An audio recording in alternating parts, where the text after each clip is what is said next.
지금부터 2022년 아동기본법 제정 추진을 위한 릴레이 아동권리 포럼 제2회를 시작하도록 하겠습니다. 안녕하세요. 저는 오늘 진행을 맡은 아동권리보장원 한명애 부장입니다. 이번 포럼은 온라인과 오프라인 동시 진행될 예정입니다.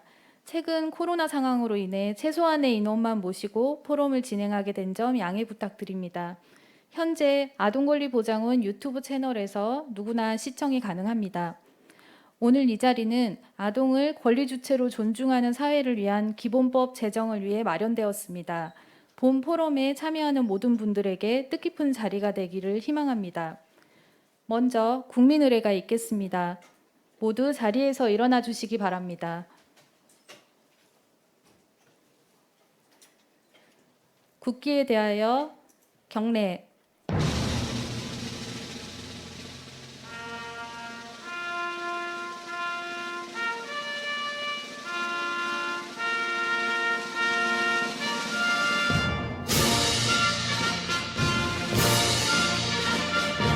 나는 자랑스러운 태극기 앞에 자유롭고 정의로운 대한민국의 무궁한 영광을 위하여 충성을 다할 것을 굳게 다짐합니다.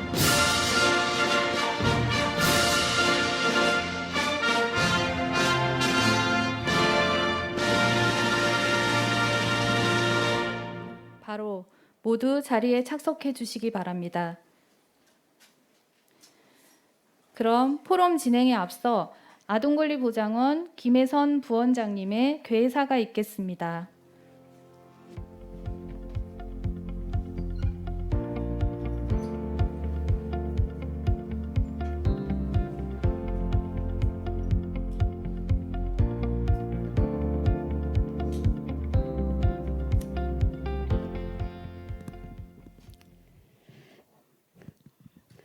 예, 안녕하십니까.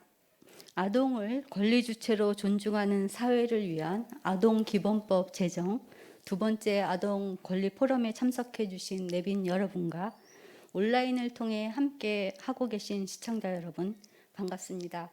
아동권리보장원 부원장 김혜선입니다. 먼저 이 자리에 함께 해주신 보건복지부 고두경 인구정책실장님, 유니세프 한국위원회 이기철 사무총장님께 감사 말씀드립니다.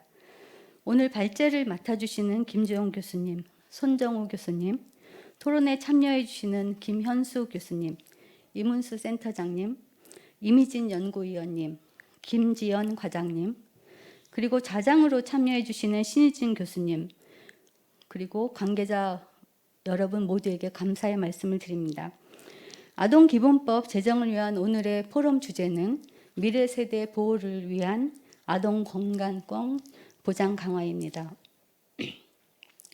유엔 아동권리협약은 아동이 최상의 건강 수준을 유지하고 질병 치료 및 건강 회복을 위한 시설을 이용할 수 있도록 국가가 보장할 것을 명시하고 있습니다.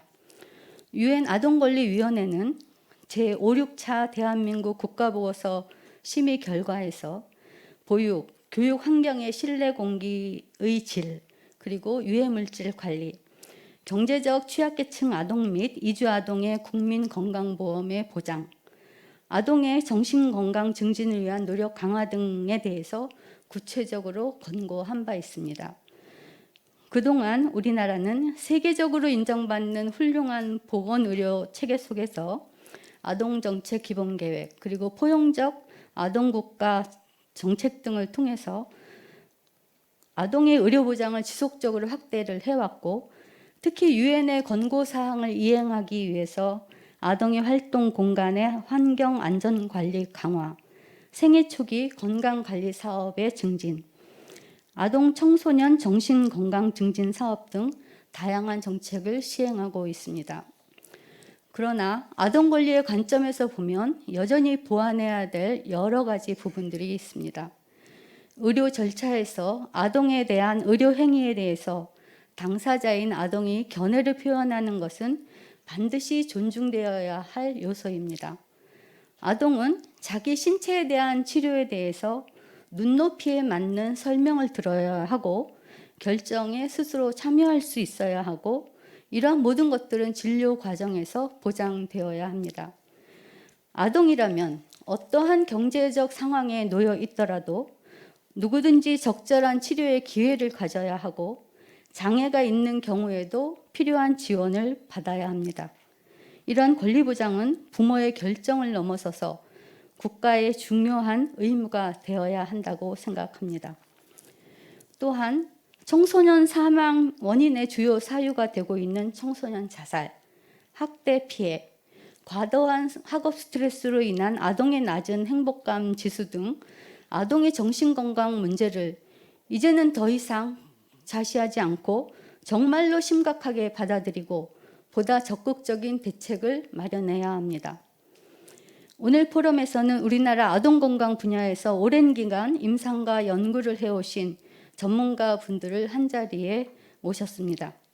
아동권리 관점에서 보다 확장적인 보건의료 체계와 의료 서비스 보장을 담는 아동기본법 제정 방향에 대한 풍성한 논의를 기대합니다.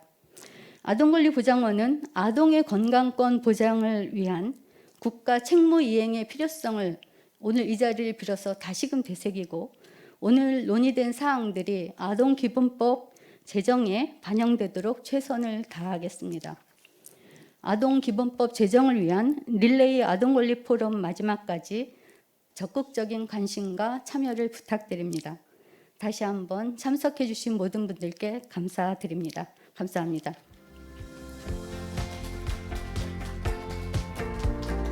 네, 김혜선 부원장님의 궤의 말씀 잘 들었습니다. 감사합니다.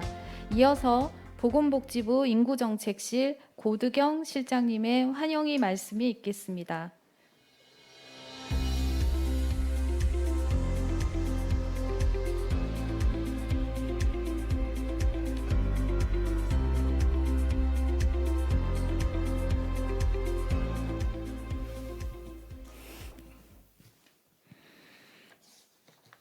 네, 안녕하십니까. 보건복지부 인구정책실장 고드경입니다.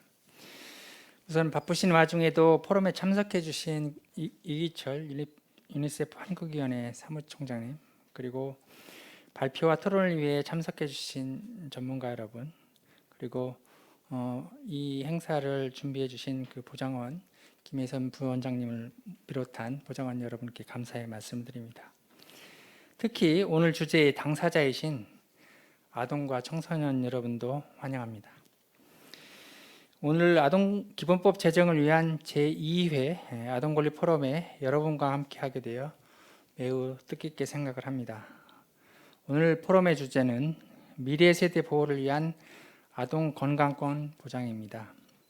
우리나라의 아동들은 마음껏 활동하고 뛰어놀 기회는 적은 반면에 우울감과 스트레스 등 정서장애의 위험과 자살률은 OECD 국가 중에 높은 수준에 있습니다. 특히 여러 전문가들은 코로나19로 인해 아동들의 건강이 전반적으로 악화되었다고 지적하고 있습니다. 이러한 상황에서 오늘 포럼은 우리나라의 아동들의 몸과 마음의 건강을 증진하기 위한 법적, 제도적 발전 방향을 논의하기 위한 매우 소중한 자리가 될 것입니다. 앞으로 우리 정부는 아동이 건강하게 성장할 수 있도록 세상에 첫 발을 내디디는 순간부터 지원하겠습니다. 특히 오늘 주제인 건강 부문에서는 영아기부터 성인기까지 연속적인 건강관리가 이루어지도록 하고자 합니다. 영유아 예방접종 기록을 할 수 있는 임신, 출산 모바일 앱 개발을 시작으로 현재 각 학교가 하고 있는 학생 건강검사를 국가건강검진 체계로 통합할 계획입니다.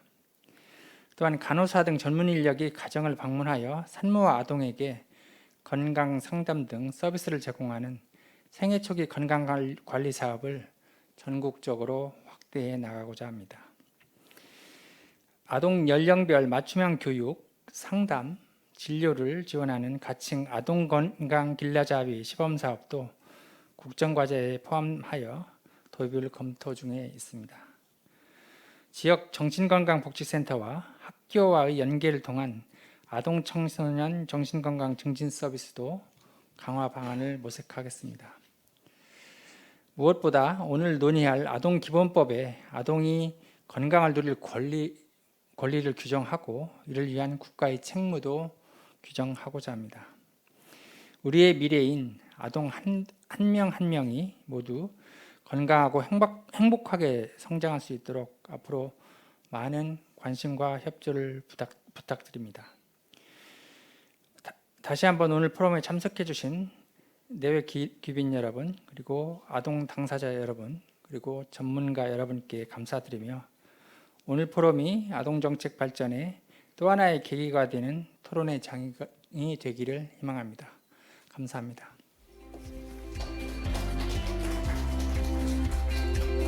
네, 고두경 실장님의 환영 말씀 잘 들었습니다. 감사합니다.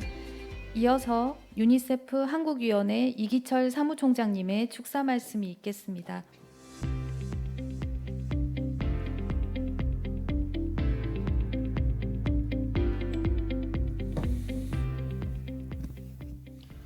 안녕하세요. 유니세프 한국위원회 사무총장 이기철입니다. 아동 기본법 개정을 위해 아동 릴레이 포럼이 마련된 것을 매우 기쁘게 생각하고 이 포럼을 주최하는 대한민국 정부의 의미 있는 행보에 갈채를 보냅니다. 먼저 오늘 포럼을 주최하고 준비해 주신 아동권리 보장원 원장님, 그리고 부원장님, 또 보장원 직원 여러분, 특히 오늘 보건복지부 고두경 실장님께 다시 만나 뵙게 돼서 반갑다는 말씀을 드립니다. 오늘 또 발표해 주시는 김지홍 교수님, 손정우 교수님과 토론자 여러분들, 또 오늘 온오프라인으로 오늘 행사에 참석해 주신 많은 어린이를 포함한 여러분들께 감사의 말씀을 드립니다. 아동기본법 제정과 관련해서 오늘 저는 세 가지 말씀을 드리고자 합니다. 첫째는 오늘의 주제인 아동 건강권 보장에 관한 것입니다. 아동의 신체 건강뿐 아니라 아동의 마음 건강에 대한 실질적인 규정이 아동기본법에 명시적으로 포함되어야 한다고 생각합니다. 오늘 발제를 하시는 손정우 교수님의 발제문에도 잘 나와 있습니다마는 마음 건강에 관한 아동기본법 규정이 다른 관련 법령에 우선하는 법으로 인정되는 것이 중요합니다. 또 현재 여러 정부 부처에 파편화되어 있는 마음 건강 등 아동 정책에 대한 주무부처를 가장 전문성이 있는 부처로 지정하고 다른 관계 부처가 협력을 한다는 그런 기본 원칙을 아동기본법에 명기하는 것이 바람직하다고 봅니다. 또한 양육권과 아동 권리가 충돌하는 경우가 있습니다. 이때는 아동 최선의 이익 원칙에 따라서 아동의 권리가 우선한다는 것도 명문화해야 할 것입니다. 둘째는 아동 친화 사회 조성에 관한 것입니다. 그것은 아동 친화 사회 조성에 대한 규정을 아동기본법에 분명히 명기하는 것이 필요하다고 생각합니다. 학교, 지자체, 병원, 기업 등은 아동이 생활하거나 아동의 생활에 직접적인 영향을 미치는 그런 사회입니다. 이렇게 아동을 둘러싼 사회 하나하나가 모두 아동 친화적인 환경을 만들도록 스스로 노력하고 중앙정부는 이러한 여러 사회의 자발적인 노력을 지원한다는 그런 원칙을 아동기본법에 명기하는 것이 필요합니다.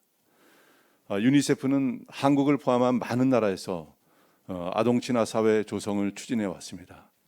유니세프 아동친화 도시, 아동친화 학교, 아동친화 병원, 아동친화 기업이 그 예입니다. 아동친화 사회는 아동의 권리가 보호되고 아동의 행복한 사회를 효율적으로 만들기 위해 꼭 필요합니다. 뿐만 아니라 아동 친화 사회는 저출생 문제 해결에도 기여할 것입니다. 일부 유럽 국가에서는 아동 친화 사업이 추진이 되면서 출생률이 증가하였고, 또 중국 정부는 저출생 문제 해결을 위해서 아동 친화 도시 사업을 추진할 계획을 발표를 했습니다. 마지막으로 유엔 아동권리 협약에 그 역할이 명시된 유니세프를 한국에서 대표하는 기관으로서 우리 아동기본법에 유엔 아동권리 협약의 원칙과 내용이 충실하게 반영될 수 있도록 해주실 것을 요청드립니다. 유엔 아동권리 협약은 전 세계 196개국이 비준한 아동 권리에 있어서는 세계 헌법에 해당하며 우리나라도 그 당사자이기 때문입니다. 오늘 포럼이 아동기본법 제정에 있어 가이드라인을 제시하는 뜻있는 논의의 장이 되기를 기대합니다. 감사합니다.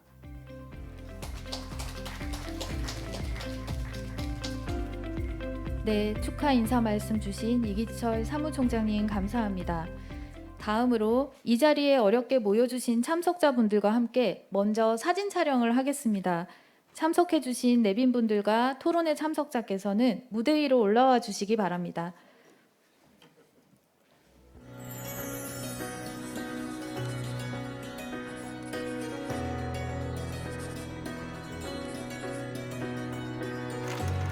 (100년) 전 이 땅에서는 어린이를 위한 작은 물결이 시작되었습니다.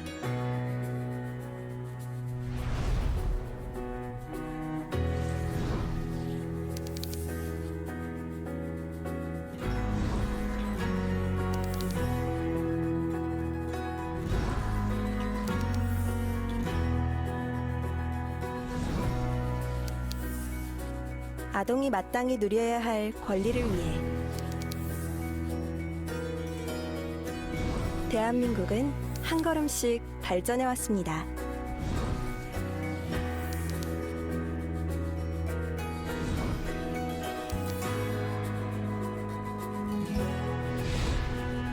우리는 모두 어린이였습니다.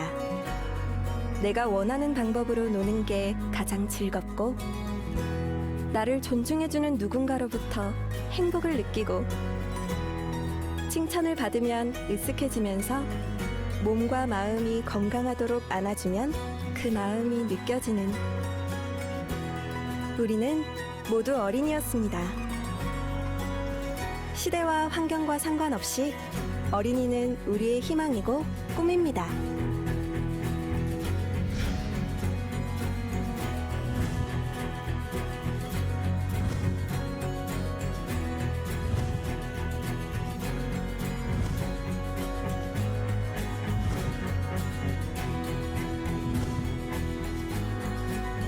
(100년) 전 5월 어린이를 위한 이 선언은 지금도 소중히 지켜야 할 약속입니다.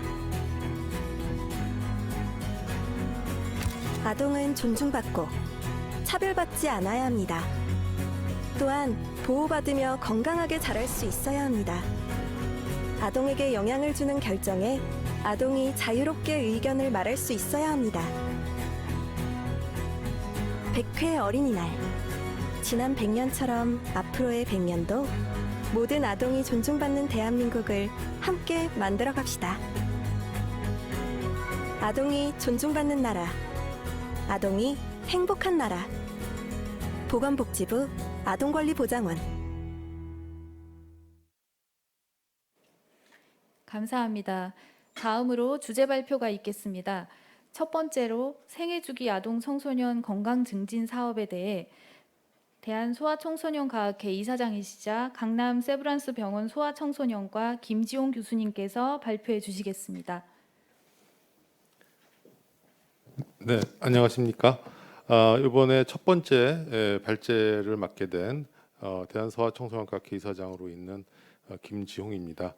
우선 아동기본법이 굉장히 저희들한테 절실한 그런 법인데 이런 것들을 위해서 많이 애써주고 계시는 관계자 여러분께 감사드리고 또 복지부와 아동권리보장원 관계자 여러분께 감사드립니다. 저 또한 오늘 이런 자리를 통해서 이 생애주기 건강 증진 사업이라고 하는 이 명제가 결국은 아동의 건강권 보장을 위한 이제 방법이 될 것입니다. 그 현재 어떤 문제점들이 있고 앞으로 좀 개선돼야 될 점들이 특히 법적으로 보장돼야 될 것이 어떤 게 있는지 잠깐 말씀드리고자 합니다. 첫 번째는 생애주기 건강 증진 사업이라고 하는 것은 소아 특히 영유아부터 청소년까지 연령 주기에 맞는 그런 맞춤형의 건강 증진 사업을 진행해야 된다는 개념이고요. 그중에 검진과 중재의 개입이 중요하기 때문에 말씀을 드리고자 하고, 현재 진행되고 있는 영유아기 또 아동 청소년의 검진의 문제점과 개선 방향을 잠깐 말씀드리고, 마지막으로 이런 건강권 보장을 대책을 위해서 어떤 것들이 좀 더 보완이 돼야 될 것인가, 특히 아동기본법에 포함되어야 될 내용들에 대해서 말씀을 드리고자 합니다. 저희가 아동 건강권 보장이라고 했을 때 가장 시작은 우선 검진이 될 것 같습니다. 대개 검진이 이제 시작이라고 하면 마무리는 사후 관리가 마무리가 되는데, 그 사이에 반드시 중재라고 하는 단계가 없이는 이 세 가지가 맞물리지 않고는 결국은 결과물이 나올 수가 없는 거죠.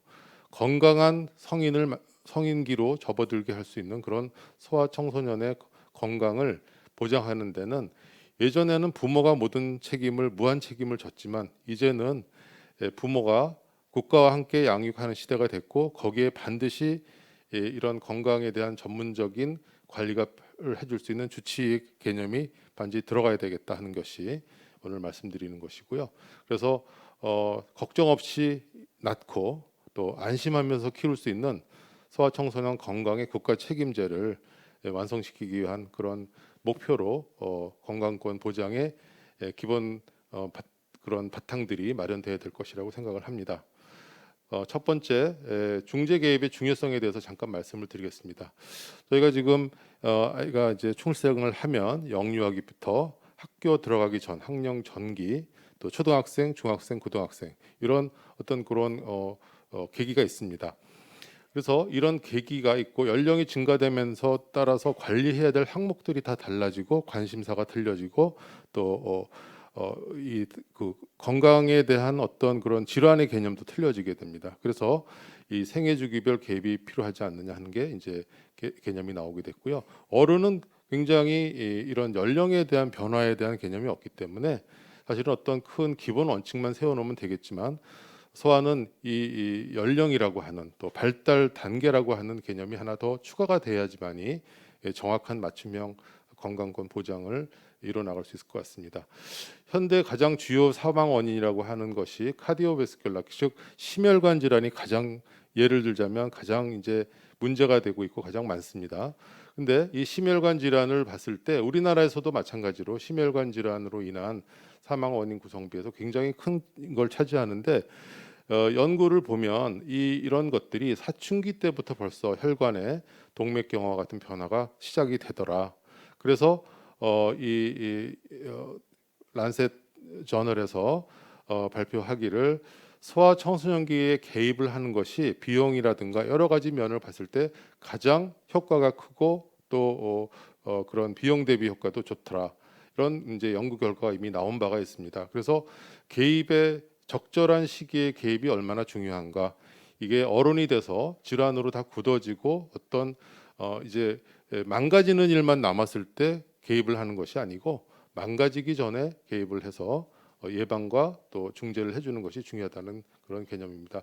그리고 예전에는 소아청소년의 개입의 개념이 거의 질환에만 있었습니다. 병 위주로 있었지만 지금은 여러 가지 위생이나 운동, 또 정신건강, 음식 습관이라든가 이런 것들이 다 되고, 여기 이제 환경도 들어갈 수 있겠죠. 그래서 개입의 초점이 굉장히 다양해지고 이제 저희가 생각해야 될 것들이 굉장히 범위가 넓어졌다, 이렇게 생각을 할 수가 있겠습니다. 실제로 몇 가지만 이제 예를 들어드리면은, 생애 주기에 적절한 교정시키를 놓쳤을 경우에 어떤 문제가 들을 수 있느냐 하는 예시를 들었을 때 제일 많이 나오는 것이 비만입니다. 이게 대개 소아청소년 그 부모에게 아이들이 비만인 거를 가르쳐주면 비만인 거를 몰랐다고 하는 사람들이 거의 50% 이상. 그러니까 저희가 이제 BMI라고 하는 거, 신장 대비 체중을 알려주면서 당신의 아이가 비만에 벌써 들어섰습니다 얘기하면 깜짝 놀라거든요. 우리 아이는 그냥 정상 체형에서 약간 통통하다, 보기 좋다. 그래서 그렇게 무관심한 경우가 상당히 많더라는 겁니다. 그래서 이거는 아이의 문제가 아니라 가족의 식습관하고, 또 이것들이 조기에 개입만 되면 힘든 과정을 거치지 않고도 그 비만으로 들어가지 않도록 막아주는 것이 훨씬 더 중요하다. 그리고 아토피 천식도 마찬가지고요. 성인 유병률에 큰 영향을 줄 수가 있습니다. 또 이런 턱관절이라든가 근골격계 같은 것이 비수술적인 교정 시기가 뭐 초등학교 때 비수술적으로 충분히 교정이 가능한데 놓치게 되면은 뭐 턱관절 양악 수술이라든가 아주 큰 수술을 해야지만이 교정할 수 있는 이런 힘든 수술이 필요할 수도 있습니다. 그 다음에 또 한 가지 중요한 것은 이런 검진 과정과 함께 정확한 육아와 훈육의 모니터링이 있어야 되는데 그런 것들이 없다 보니까 점점점 이제 학교라든가 사회 부적응이 점점 시작이 되는 거죠. 그런 것들이 어른이 되면서 시작된 게 아니라 학교 초등학교 때 사회생활이 시작되면서부터 조금씩 자라나서 나중에 사회 부적응이라든가 여러 가지 문제를 유발할 수 있기 때문에 이른 개입과 그런 우리가 길라잡이를 해주는 것이 중요하다. 그래서 아동 청소년 검진을 통해서 마음 건강까지 조기 개입하는 것이 필요하다. 그리고 요즘에 할머니 할아버지가 대리 양육하시는 분들이 많기 때문에 서로 아침 저녁으로 이렇게 교대 근무하듯이 하십니다. 그러면 서로 정보가 틀려지기도 하고요. 아이에 대한 그런 정보 전달이 제대로 안 되는 경우도 많습니다. 그래서 이런 것들은 어떻게 해야 될 것이냐, 지속적으로 객관적으로 볼 수 있는 1차 주치에 대한 상담과 중재 개입이 상당히 중요할 것이다. 그다음에 이런 것을 하려면 1차 전문의가 진료실에서 단순히 처방이 아니라 이런 업무를 하려면 시간이 굉장히 많이 필요합니다. 한 아이당 20-30분씩 걸릴 수도 있는데 여기에 대한 시간적인 지원이나 제도적인 보상이 없이는 이루어지기 어렵다. 이런 것들이 이제 개입과 관리에서 우리가 조금 더 예시적으로 알고 넘어가야 될 것 같습니다. 그래서 대한소아청소년학회에서는 소아청소년 생애주기 건강증진 포럼이라고 하는 것을 2019년도에 시작을 해서 여기에 이제 가장 키워드를 생애주기 건강증진 프로그램으로 잡았고요.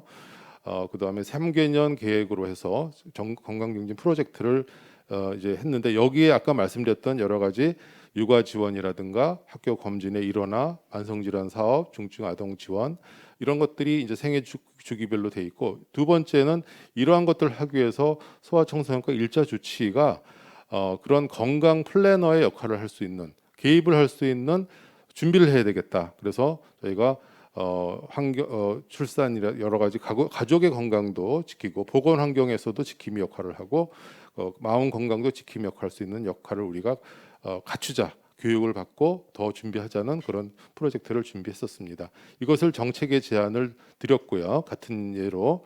그래서 이제 2019년도에 포영국가 아동정책 10대 핵심 과제를 총리께서 발표하셨는데 저희 소아청소년과 학회가 상당히 그 기초 작업에 많이 개입을 해서 이번에 그 신생아 검진이 없었는데 신생아 검진이 시작이 됐고요.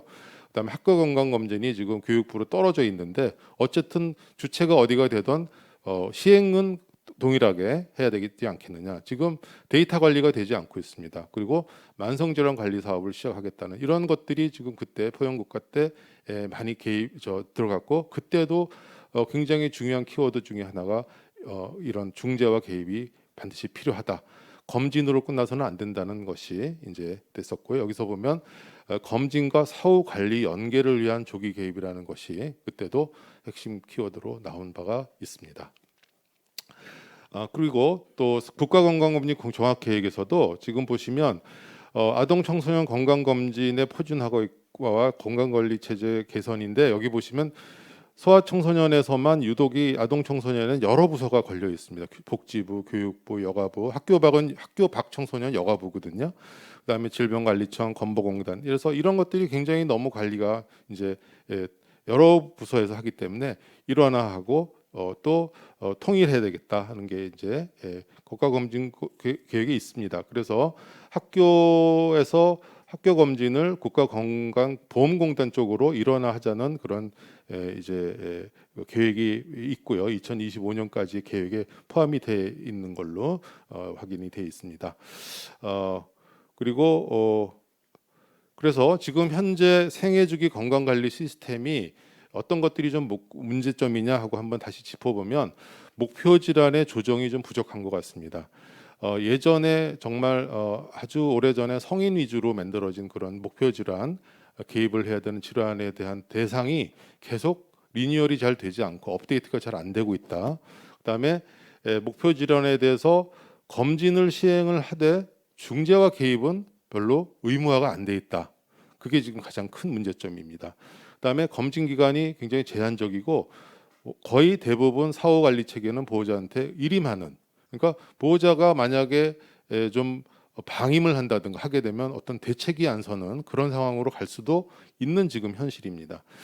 그리고 영유아 검진하고 학교 검진이 불연속적이라는 거, 그리고 학교 밖 청소년에 대한 검진과 중재가 또 다른 또 여가부에서 진행하면서 물론 시행이 되고 있지만 일관성이 없는 그런 진행이 되고 있다. 이런 것들이 건강권 보장을 위한 다양한 법률들이 지금 소아청소년에는 매우 다양한 법률들이 성인에서 떨어져 나와서 적용은 되고 있습니다. 하지만 기준 법률이 없으니까 시행령으로 내려가면서 서로 모순이 되는 경우도 있고요.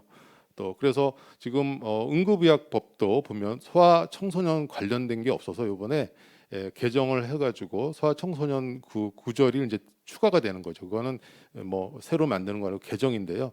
그렇게 이제 계속 이렇게 뜯어붙이기식의 법안이 만들어지다 보니까 지금 이런 기본법에 대한 아동 권리 보장에 대한 기본법에 대한 필요성이 점점 커지고 있는 것 같습니다.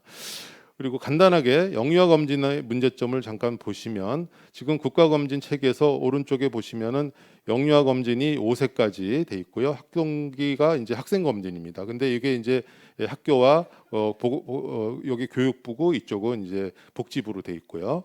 그래서 갈라져 있습니다.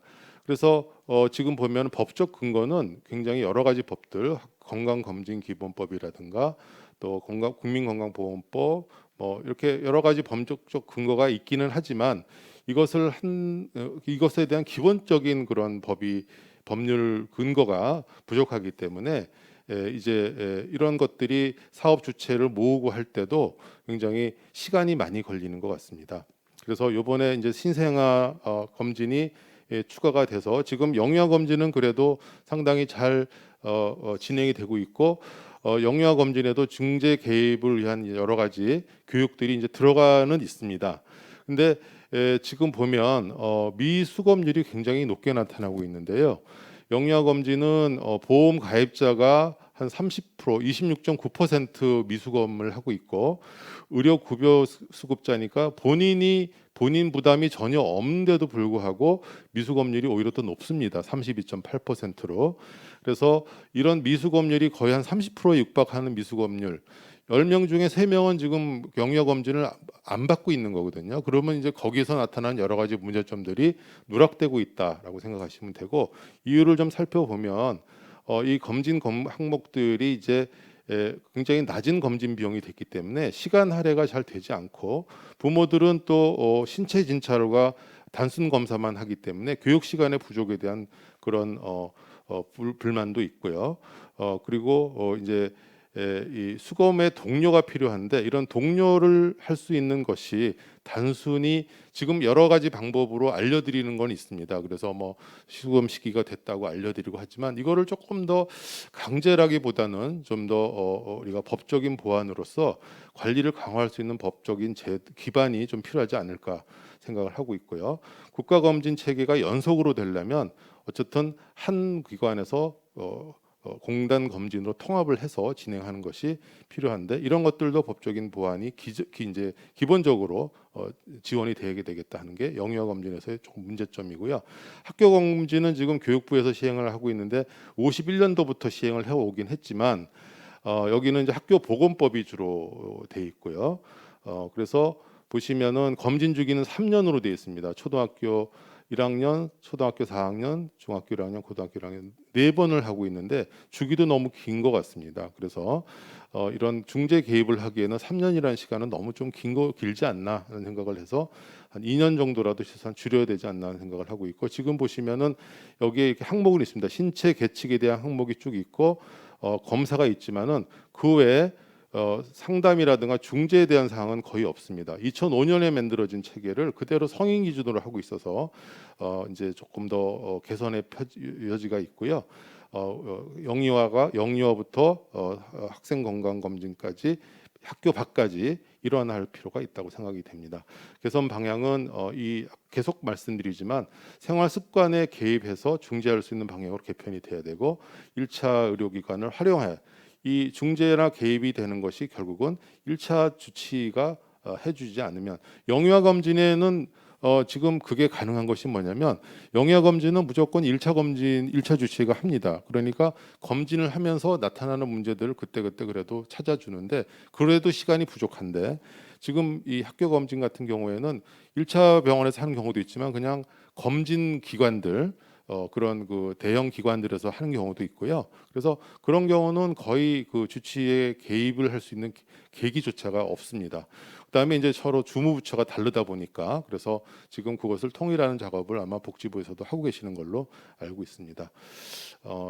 검진 항목을 재검토해야 되겠고요. 지금 최근에 이슈가 되는 여러 가지 질환들로 좀 더 정신사회 건강 쪽으로 중심을 더 올려야 되겠고 이게 정신건강의학과 전문의들이 많이 계시지만 모두 다 찾아낼 수는 없거든요. 그래서 일단 소아청소년과에서 특히 1차 주치의가 찾아서 이제 의뢰를 할 수 있는 그런 연계 시스템이 잘 이용돼야 되지 않을까 그렇게 생각을 합니다. 여기 보시면 이제 여기 문진 항목에 이제 추가 검진 항목으로 보면 앞으로 개편을 하고자 하는 거에는 추가 검진 항목에 여러 가지 마음 평가라든가 이런 것들이 이제 아예 명시가 돼 있습니다.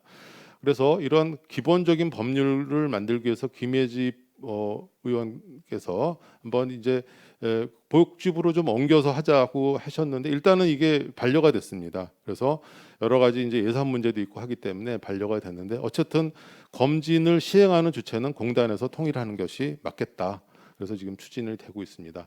앞으로 개선 방향은 여러 가지 그 검진과 관계된 데이터가 일관성 있게 축적이 돼야 되고요. 아까도 말씀드렸던 1차 주치의엔 직접 중재가 필요하려면 검진을 다른 기관에서 설사 하더라도 그 검진을 1차 주치의가 컨펌하는 그러니까 확인하고 그 중재 여부를 결정하는 그런 과정이 필요하지 않을까. 그리고 이런 검진 시기를 조금 더 단위를 줄이고요. 검진 시기를 입학 초 전으로 앞으로 당겨서 시급검률을 좀 높이는 필요가 있지 않겠느냐 그런 개선점이 있습니다. 마지막으로 그러면 이제 소아청소년 생애주기 건강권 보장을 위한 법령 개선에서 어떤 것들이 좀 필요할까 하는 것을 나름대로 저도 잘 법에 대해서는 잘 모르지만 한번 이렇게 꼽아봤습니다.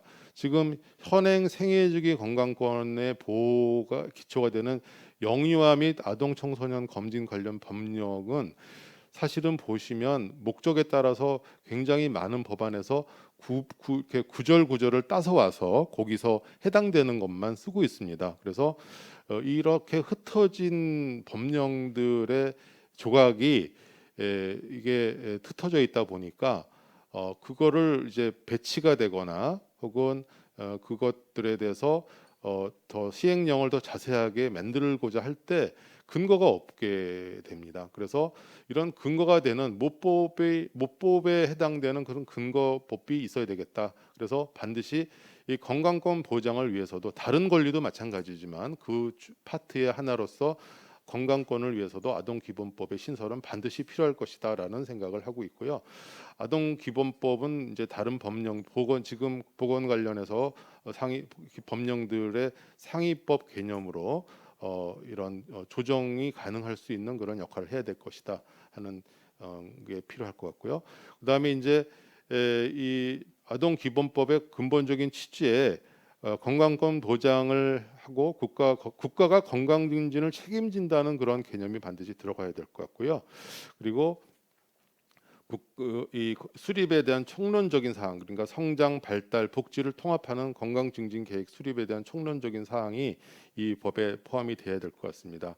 그래서 조금 더 구체적으로 보강될 항목을 한번 말씀드리면 정상 아동의 이제 건강 관리라고 하는 거는 질환이 있는 아이들만을 대상으로 하는 것이 아니라 정상 아동들이 얼마나 잘 자랄 수 있느냐. 그리고 지금은 정상이지만 향후 잠재적으로 침해될 수 있는 것까지 배제가 돼야 되는 관점에서 건강 검진도 중요하지만 그 검진 과정의 중재를 통해서 발달이라든가 훈육 그리고 이런 중재가 같이 이루어지지 않으면 그리고 마지막으로 사후 관리까지 이루어져서 성인기까지 연결이 되어야지만이 이런 아주 바람직한 생애주기 건강 관리가 될 것이고 이런 생애주기 건강 관리를 받을 권리를 보장해야 한다는 내용을 이 기본법에서는 강조가 되어야 될 것이고요. 여기에 지역 기반 주체의 역할의 중요성도 같이 부여가 되면 좋겠다 하는 의견을 말씀을 드립니다. 여러분께서도 말씀하셨지만 두 번째는 부모의 판단이 앞서는 경우가 많습니다. 특히 우리나라에서는 그런 게 많은데요. 지금 아동 학대 문제도 있고 또 아나키 문제도 있고 백신도 사실은 접종에 대해서 굉장히 말들이 많습니다. 지금 뭐 사실 코로나 백신이 아직 그 검증이 오래된 백신은 아니지만 어쨌든 거기에 대해서도 굉장히 이 잘못된 그런 정보들이 마구 이렇게 떠돌아다니면서 그런 것들이 휩쓸려서 정말 중요한 결정을 반대로 하고 계시는 부모님들도 계시거든요. 그래서 그런 경우에는 이런 방임이라든가 또 필수 건강 검진의 누락 등을 방지를 위해서 이게 정말 뭐 형사적으로 처벌한다든가 이럴 수는 없겠지만 좀 더 지금은 거의 속수무책인 상황이기 때문에 아동기본법에서 그럴 경우에 그 다음 단계는 어떻게 될 수 있다. 뭐 경고라든가 그런 최소한의 제재를 할 수 있는 정도의 그런 보강이 필요하겠다 하는 말씀을 드리고요. 세 번째는 이런 아동 건강권이 보장되기 위해서는 시설과 의료 인력의 확보가 있어야 되는데 이게 국가가 어느 정도 책임을 져 주셔야 됩니다. 특히 필수 진료에 대해서는요. 우리가 필수 진료라고 하는 거는 주로 이 대부분의 국민들이 이용을 하게 되는 이런 그 생명권을 다룰 수 있는 주로 그런 진료, 뭐 내과 소아과 이런 과들이 주로 될 텐데요. 소아청소년과는 인구 17%를 책임지고 있는 그런 필수 진료과입니다. 그런 필수 진료과의 전문 시설의 인력은 이게 시장 논리라든가 어떤 그런 개인의 어떤 그런 걸로 해서 그러면 우리 국가의 사회 안전망이 구멍이 나는 거거든요. 지금 코로나로 인해서 많은 그 개원이들이 폐업을 하고 있고 뭐 지금 안 좋은 상황입니다. 근데 그런 거는 상당히 그 피해가 어디로 내려가냐면 아동 청소년으로 내려갈 수 있습니다. 그래서 그런 전문 시설과 인력의 적정 수준을 유지하는 것이 국가 책임이라는 것을 강조하고 그다음에 이런 것을 하기 위해서는 기준이 반드시 필요한데 거의 아동 기본법에 그런 기준들도 뭐 지역별로라든가 아니면 뭐 어떤 단위별로라도 그런 기준들이 좀 제시가 되면 이 정도는 최소한 우리가 갖추고 있어야 되겠다 하는 기본 인력 기준이나 시설 기준이 있으면 좋겠다는 제안을 해드립니다. 그래서 간단하게 전체적인 우리 지금 생애주기 아동 그 건강 현황에 대해서 건강관리 현황하고 법률적인 보장에 대한 보강 제안을 좀 말씀을 드렸습니다. 마치겠습니다. 네, 김지용 교수님의 발표 잘 들었습니다. 감사합니다. 두 번째로 우리나라 아동의 정신건강 증진을 위한 법제도 개선 방안 제언에 대해 충북대학교 병원 정신건강의학과 손정호 교수님께서 발표해 주시겠습니다. 네, 안녕하십니까. 소개받은 손정우라고 합니다. 이 첫 그 포럼 발표 제안을 받고 상당히 그 막막했던 부분도 있지만 사실 정신건강의학과 의사로서 생활하다 보니까 저희 파트에 법 정신의학이라는 파트도 있고 그래서 법은 잘 모르지만 사실 저희가 진료하는 진료의 실상에서 항상 윤리적 법적인 판단이 들어간다는 생각을 많이 하고 있었습니다. 처음에 발제 때 어떤 원고하고 조금 달라진 점은 여기 토론자분들께 양해를 부탁드리는데 크게 달라지지는 않았습니다. 항상 살아가다 보면은 아주 독특한 타이밍을 만나게 되는데 포럼 때문에 올라와야 된다는 좀 긴장감을 가지고 이번 주에 있다가 여러분도 좋아하시는 우영우 수요일 본방사수를 하다 보니 포럼보다 더 중요한 내용을 다루더라고요. 있을 수 있고 또 스포일러가 있을 수 있는데 이때 다뤘던 주제가 그 여기 이름도 굉장히 재밌죠. 방구뽕 씨라고. 그러니까 어떤 성공한 학원의 여성 원장님이 S대 형제를 3명을 키우고 그걸로 인해서 이제 그 아이들을 이제 학원 아이들을 스파르타식 교육을 시키는데 그 삼형제 중에 성공했다고 생각했던 아들 한 명이 굉장히 막 이런 어린이 해방군 총사령관이 되고 뭐 이런 식의 지금 제가 말씀드리는 초점은 옆에 이제 마지막에 그 이렇게 그 뭐 권리를 이야기하고 이런 것도 있었지만 이 방구뽕 씨가 탄생하게 된 그 배경을 한번 생각을 해볼 수밖에 없었습니다. 제가 또 들었던 이야기도 있고 어떻게 보면은 어머님이 거의 그 권리적인 측면에서 끌고 가다시피 하면서 양육을 하시고 키우셨을. 그리고 제가 들었던 몇 가지 이제 서울 강남 쪽이라든지 이쪽에서 개업하신 분들 중에서 2019년까지 스카이 다니는 자제 그러니까 학생들이 면담을 오는데 어머님에 대한 복수심을 잠재워 달라. 예. 그래서 정말로 그 왜 그러냐 했더니 자기는 고등학교 때 정말로 엄마한테 끌려서 공부를 했지. 자기가 제가 오늘 말씀드릴 권리하고 좀 연관이 됩니다. 제가 무슨 권리가 있었다는 식으로 완전히 엄마한테 권리를 박탈당하고 그래서 고등학교 3학년 마지막은 정말 엄마한테 복수해서 그러니까 스카이 들어가서 나는 떠나야지 그런 이야기도 하고 그리고 또 실제로 어머니한테 참 이렇게 되면 이제 대한민국 어머님들이 너무 슬프실 텐데 엄마 나 스카이 들어갔으니까 이제 1학년 1학기 때 대학교 때 나 저기 배낭 저기 여행 좀 가게 돈 좀 많이 줘. 그래서 돈을 들고는 유럽 가서 거기서 그냥 안착하고 안 들어오는 거예요. 그 저기 가이드 하면서 이제 공부는 많이 했으니까 영어 가이드를 하고. 그 이 방구뽕 씨나 지금 그 실제 있었던 일이나 저는 이 3화를 9화를 보면서 굉장히 생각을 많이 했었습니다. 이런 것들이 실제로 지금 일어나고 있는 현실이거든요. 그래서 이제 자살 예방 백서 뭐 통계를 이야기를 안 드릴 수가 없죠. 그래서 지금 이제 이 파란 선이 이제 우리나라인데 OECD 2019년에 OECD 국가 아동 청소년 자살률은 4위였는데 어쨌거나 지금 이 그래프에는 안 나타나 있지만 2020년에는 오히려 11.1명으로 계속 증가하고 있고 코로나에 분명히 또 영향이 있었던 것도 있고요. 또 뭐 여러 가지가 있겠습니다만은 지금 보험공단에 신고된 그 여러 가지 지금 이 정신건강의학과 아동청소년 질환도 드디어 이제 우울증 코드가 1위로 올라서게 됐고 이건 아마 앞으로 계속 그럴 거라고 생각이 됩니다. 아무리 우리가 아동학대에 대해서 여러 가지로 이야기를 해도 아동학대 사례도 이제 신체학대는 약간 뭔가 변형된 형태의 정서학대로도 넘어가고 하지만 또 굉장히 끔찍한 신체학대들이 일어나고 있는 이런 현실들이라는 거죠. 어떻게 이 상황에서 이 아동 정신건강권을 볼 것이냐?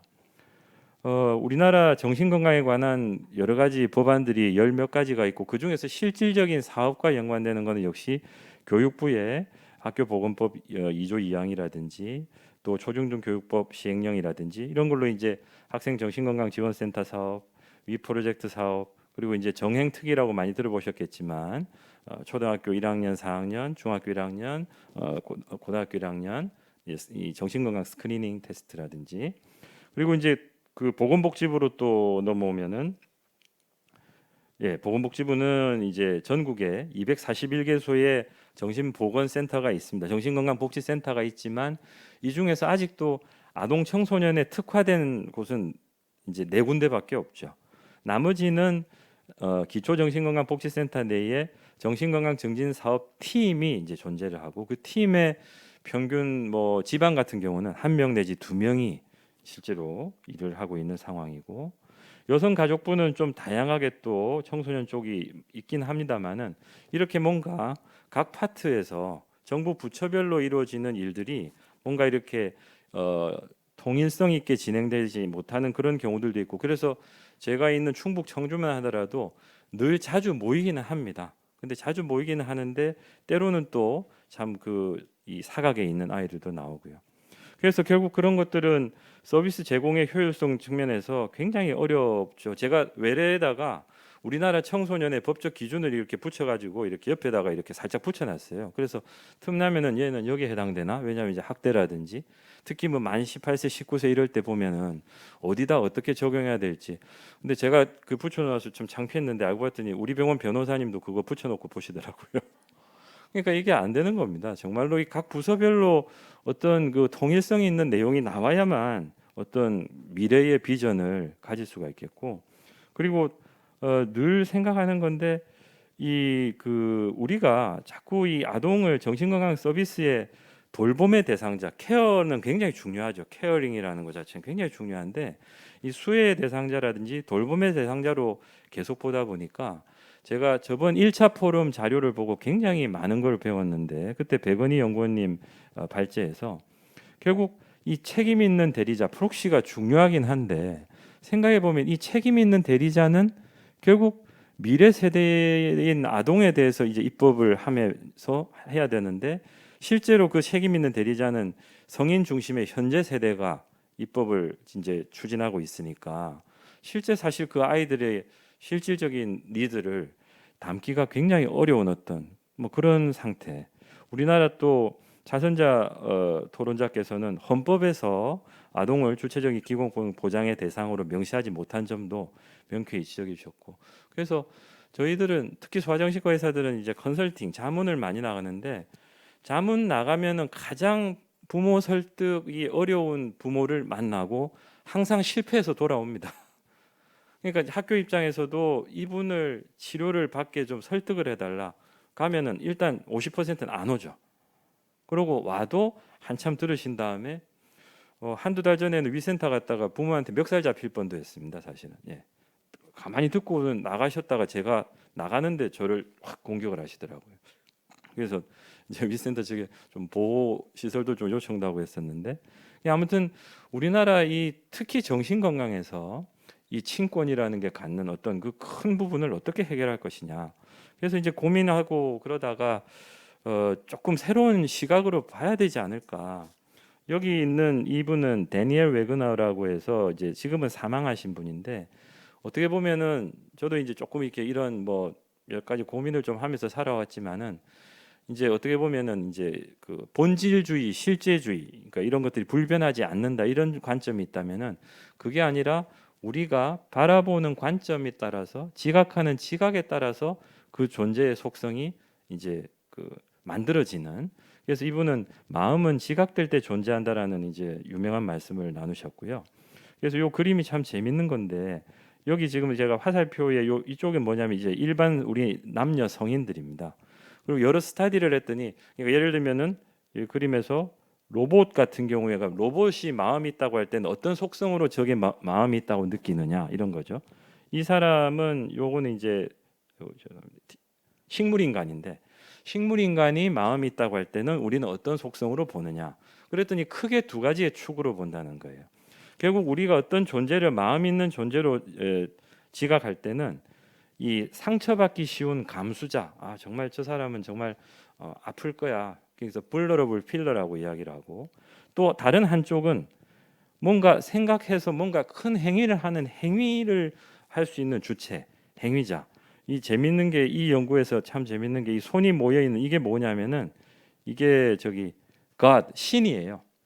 그러니까 우리가 신을 어떤 그 영혼이 있는 마음이 있는 존재로 파악을 하는데, 거기에는 신을 상처 입은 어떤 필러로 느끼지 않고 신이야말로 전지전능한 행위자로 느낀다는 거죠. 그러니까 이 두 가지 축이 굉장히 중요한 어떤 마음 있는 존재자의 속성을 이야기를 하는데, 이게 이제 성인 남녀 같은 경우는 행위자로서도 우리가 지각하고 또 경험자, 아픔에 대한 경험자로도 지각하는데, 점점점 요게 이제 소녀거든요.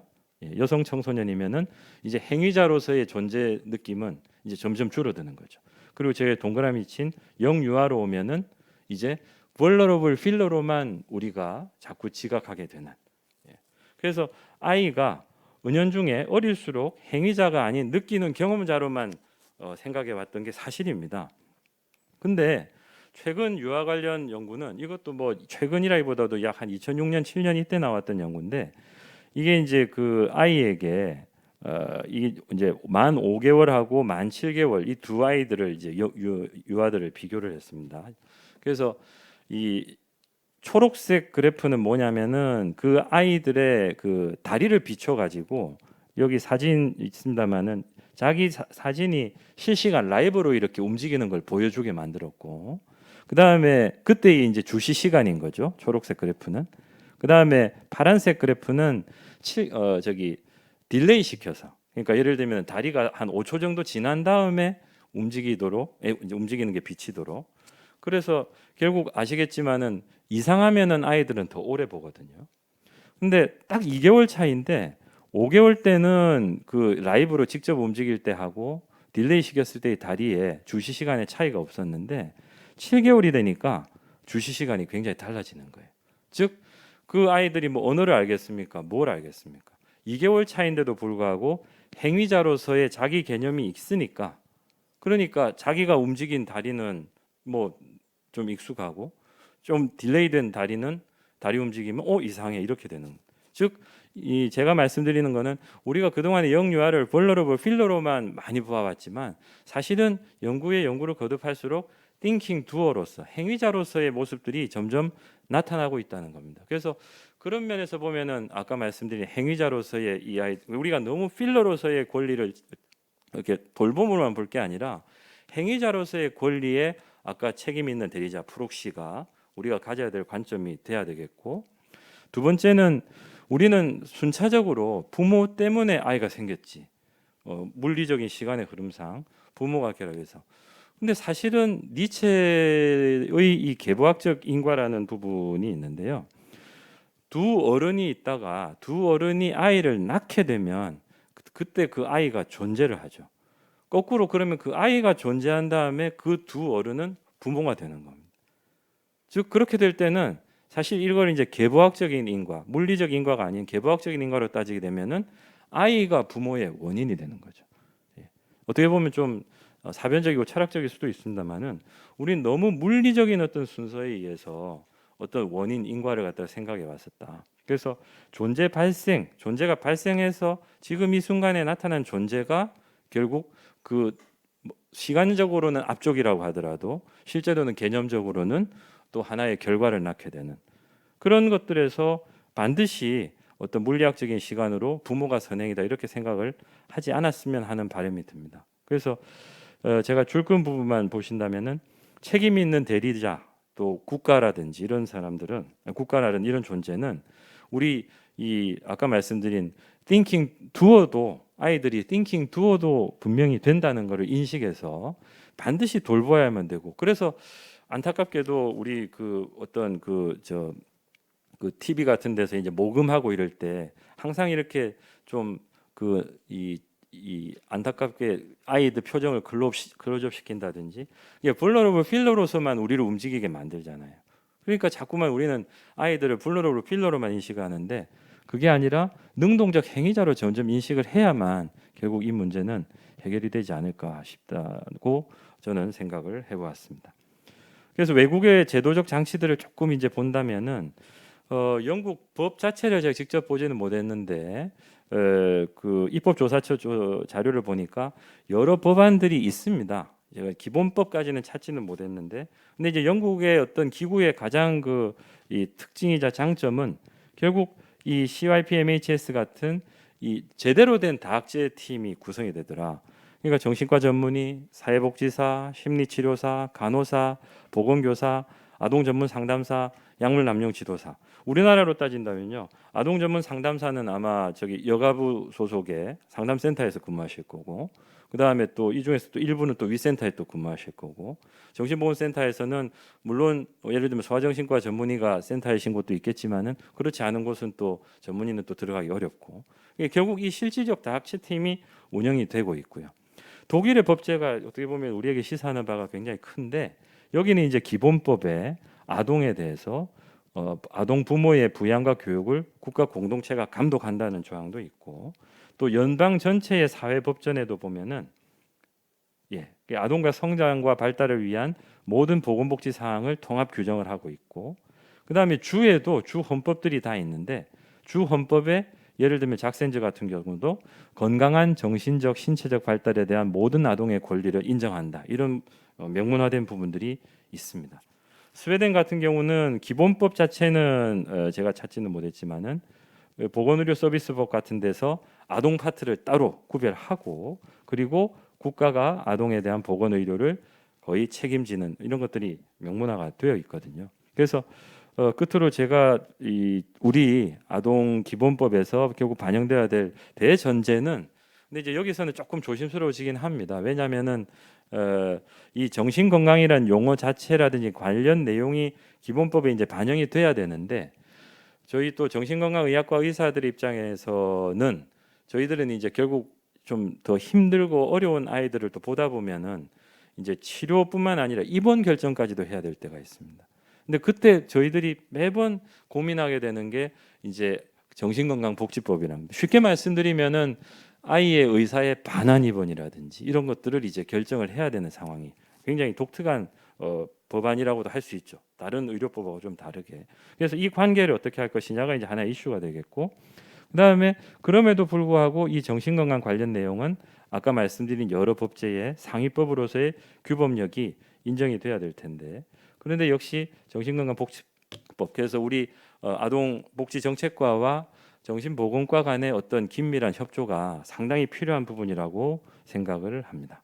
그런 이야기고, 아까 그 영국이 참 그 재미있었던 거는 영국이 2017년인가 2019년에 보건복지부하고 교육부가 연합 보고서를 냈고, 그 연합 보고서를 통해서 또 한 가지 기구가 탄생을 했습니다. 그래서 우리나라도 그런 형태의 보고서가 있었는지는 잘 모르겠습니다만은, 아무튼 이 아동을 또 다루는 차원에서 관련 부처 간의 이 연합은 참 중요한 부분이겠고, 그래서 실질적으로 좀 반영됐습니다. 여기서 반영이라는 게 이 문구들이 다 들어가면은 아동 기본법이 너무 길어지겠죠. 그러니까 어떤 몇 가지 핵심적인 조항이 많은 것들을 아우르게 좀 해주시면 좋겠는데, 결국 아까도 말씀드린 대로 이 자문을 나가도 여기 제가 현재 상황이라고 써놨습니다만, 결국 제일 어려운 사람을 만나서 제일 설득을 해도 제가 위협을 느낄 정도까지 설득이 안 되는, 그 아무것도 못 하게 되는, 이런 것들이 안 될 수 있도록 할 수 있는 그런 문구들이 반영이 돼야 되겠고, 특히 이번에 있어서도 마찬가지죠. 참 안타까운 게 가끔 가다가 아이가 힘들어서 그냥 찾아옵니다. 외래로 고민하다가 직접 이제 진료를 초진을 봐요. 근데 재진에 안 옵니다. 조금 있으면은 한 몇 주 있다가 위센터 통해서 연락이 옵니다. 그래서 물어보니까 그 아이가 초진을 갔다는 걸 부모님이 아시고 대노하셔가지고 아이를 병원에 못 가겠다라든지, 이런 상황들이 너무 반복되는 이런 것들을 결국 해결할 수 있는 법안. 또 이제 이건 또 반대로 이제 아이들이 알코올이라든지 향정신성 물질을 불법 사용을 하고 이럴 때 그 아이들을 또 합리적인 어떤 이 보호가 가능할 수 있는 국가적 실천이 명시될 수 있는 것들이 필요하겠고, 발달 부분 특히 또 중요하겠고요. 그리고 이 아까 아동학대도 나왔지만은 부모, 친권자, 또 교육자, 이런 학대나 트라우마를 가해서는 안 됨을 명시하고, 어쨌거나 이 특정 상황에서 친권 양육권의 어떤 그 제한이라든지 아니면 관리는 뭔가 이 아동기본법에서 반드시 풀어나가야 되겠고, 아까 교수님께서도 말씀하셨듯이 우리 정신건강의학과도 정말 특히 서울, 경기도 마찬가지지만 지역으로 갈수록 이 소아 정신건강의학 병원의 인프라가 굉장히 부족합니다. 입원을 못 시킵니다. 그래서 이 아동 정신건강의학 이 전문의 공공의료병원을 뭔가 추진할 수 있는 힘을 실을 수 있는 법들이 나와야 되지 않을까 싶습니다. 마지막 슬라이드인데 제가 이제 저도 이제 뭐 좀 고민을 하고 이러다 보니까 요새 사회 심리 쪽에 관심이 많아졌는데, 제야 심리학자이시긴 하지만 김태영 선생님께서 쓰신 책이고 다 동의는 안 합니다. 근데 앞쪽을 우리나라를 해부를 너무 잘해 놓으셨는데, 그래서 결국 제가 이 책을 보면서 느꼈던 거는, 저는 기본적으로 병원에서 어떤 불안 장애를 진단하죠. 그래, 네가 참 기질적으로 좀 불안한 면이 있구나. 그러니까 그래서 환경은 약간 또 근데 이 책을 보고 나서 느꼈던 거는 우리 아이들은 어른의 이 사회적 생존 불안의 희생자구나. 그래서 이 책에서 굉장히 그 강조하는 게 우리의 불안이 respect anxiety, 존중 불안이라고 하는 거거든요. 그래서 결국 이 존중 불안을 해결하기 위해서 이 아이들의 아까 말씀드린 thinking doer로서의 아이들을 대변할 수 있는 그런 아동 기본법이 탄생하기를 바라겠습니다. 예, 요거로 마치도록 하겠습니다. 네, 손종우 교수님의 발표 잘 들었습니다. 감사합니다. 본격적인 토론 진행에 앞서 잠시 휴식 시간을 갖도록 하겠습니다. 지금 발표가 계속 지연되는 관계로 휴식 시간은 3시 15분까지 갖고 이 자리에서 토론이 이어지도록 하겠습니다.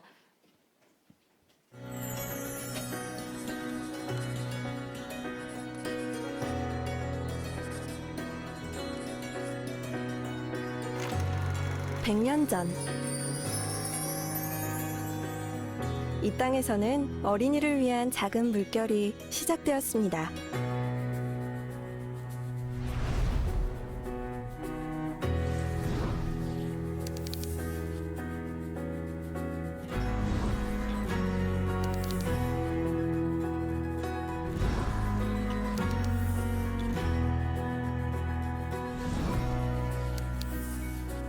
아동이 마땅히 누려야 할 권리를 위해 대한민국은 한 걸음씩 발전해 왔습니다.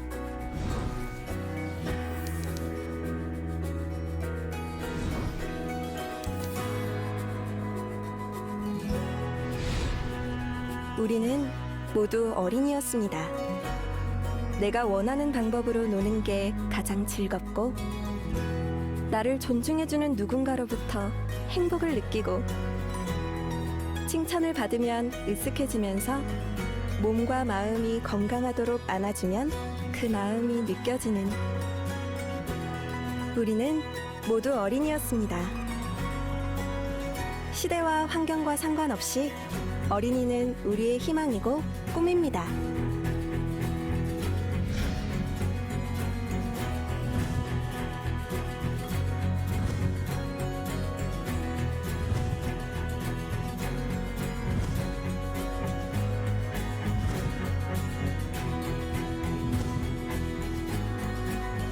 (100년) 전 5월 어린이를 위한 이 선언은 지금도 소중히 지켜야 할 약속입니다.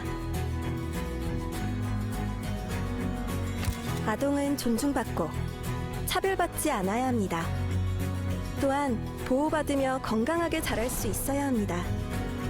아동에게 영향을 주는 결정에 아동이 자유롭게 의견을 말할 수 있어야 합니다. 100회 어린이날, 지난 100년처럼 앞으로의 100년도 모든 아동이 존중받는 대한민국을 함께 만들어 갑시다. 아동이 존중받는 나라, 아동이 행복한 나라. 보건복지부 아동권리보장원.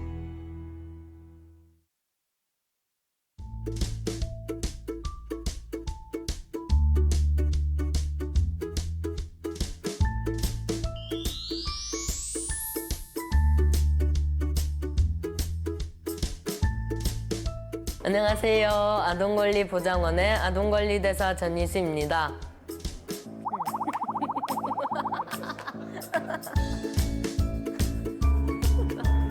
우리 모두 아동이었잖아요. 어떤 어른이 될지는 아동이었을 때 정해지는 거니까. 행복한 아동이 행복한 어른이 된다고 생각해요.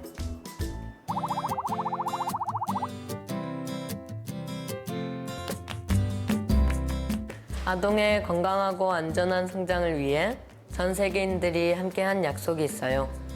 바로 UN 아동권리협약인데요. UN 아동권리협약의 대표적인 내용인 아동의 4대 권리 들어본 적 있으세요? 아동의 4대 권리로는 생존권, 발달권, 보호권, 참여권이 있어요.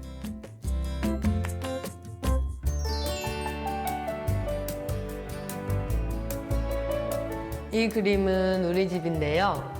집은 제가 뭐든 할 수 있는 안전하고 편안한 곳이에요. 저는 우리 집에서 늘 행복해요.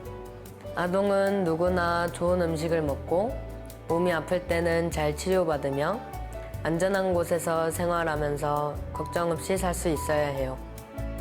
모두가 지켜야 하는 소중한 아동의 권리, 바로 생존권이에요. 이 그림의 새들은 바로 우리들이에요. 넓은 하늘을 자유롭게 마음껏 날고 있어요.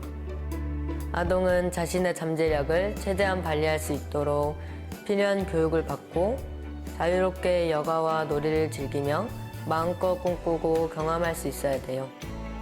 모두가 지켜야 하는 소중한 아동의 권리, 바로 발달권이에요.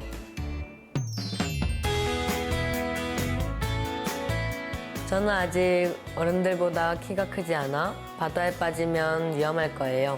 하지만 아빠가 어깨에 올려주면 저는 폭풍을 치는 위험한 바다라도 건널 수 있어요. 아동이 건강한 몸과 마음으로 성장할 수 있도록 학대와 방임, 차별과 폭력 등 모든 유해한 것들로부터 아동을 보호해 주세요. 우리 모두가 지켜야 할 아동의 권리, 보호권이에요.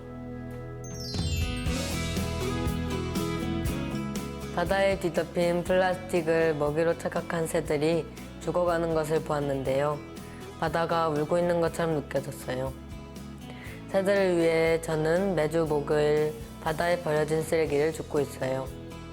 우리가 사는 세상이니까 우리가 살아가는 세상에 대해 생각하고 참여하며 그 세상을 우리의 손으로 직접 만들어가고 싶어요.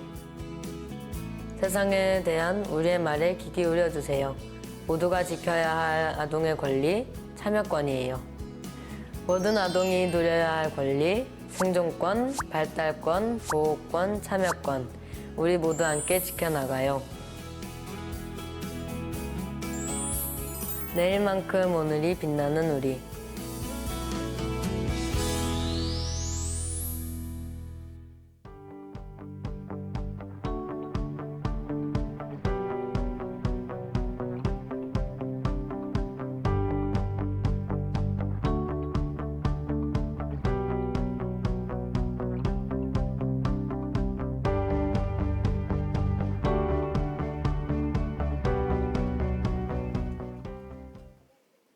네, 지금부터 이번 포럼 주제인 미래세대 보호를 위한 아동 건강권 보장 강화와 관련하여 토론을 진행하도록 하겠습니다.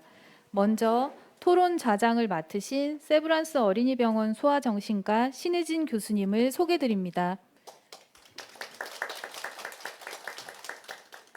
다음으로 토론을 맡아주실 분들을 소개드립니다. 한양대학교 아동심리치료학과 김현수 교수님 참석하셨습니다. 광명시 정신건강복지센터 이문수 센터장님 참석하셨습니다. 한국청소년정책연구원 임희진 연구위원님 참석하셨습니다. 보건복지부 아동복지정책과 김지연 과장님 참석하셨습니다. 이후 진행은 토론 좌장을 맡으신 신혜진 교수님께서 이끌어 주시겠습니다. 감사합니다. 네, 안녕하세요. 오늘 제가 좌장을 맡은 저는 사실 소아정신과 의사였고 또 19대 때는 이제 비례대표 국회의원을 하면서 실은 제가 그때 아동기본법을 제정을 만들어 놓은 게 있었어요. 아마 그래서 오늘 이 자리에 특히 저를 부르신 게 아닌가 생각을 하는데요. 그때도 사실 여러분 아시다시피 초선 의원이 특히 이 재정법 만드는 건 되게 어려운 거고 특히 이제 우리가 만들려는 아동기본법이나 또 아동건강법이든 이런 걸 하려면 예산이 참 많이 수반이 돼야 됩니다. 예산이 수반되는 법을 만들기 위해서는 기재부랑 그러니까 국민들도 설득을 해야 되고 기재부나 또 해당 그 돈 내는 부서 또 법을 만드는 부서들을 잘 설득을 해야 되는데 제가 그걸 만들어 내니까 거의 그 별똥별에서 왔냐 이런 눈으로 쳐다봤던 기억이 아직도 납니다. 그 결과가 뭡니까? 지금 출산율이 0.8 어쩌고 있는 그 소멸에 가까운 나라가 되고 있지 않습니까?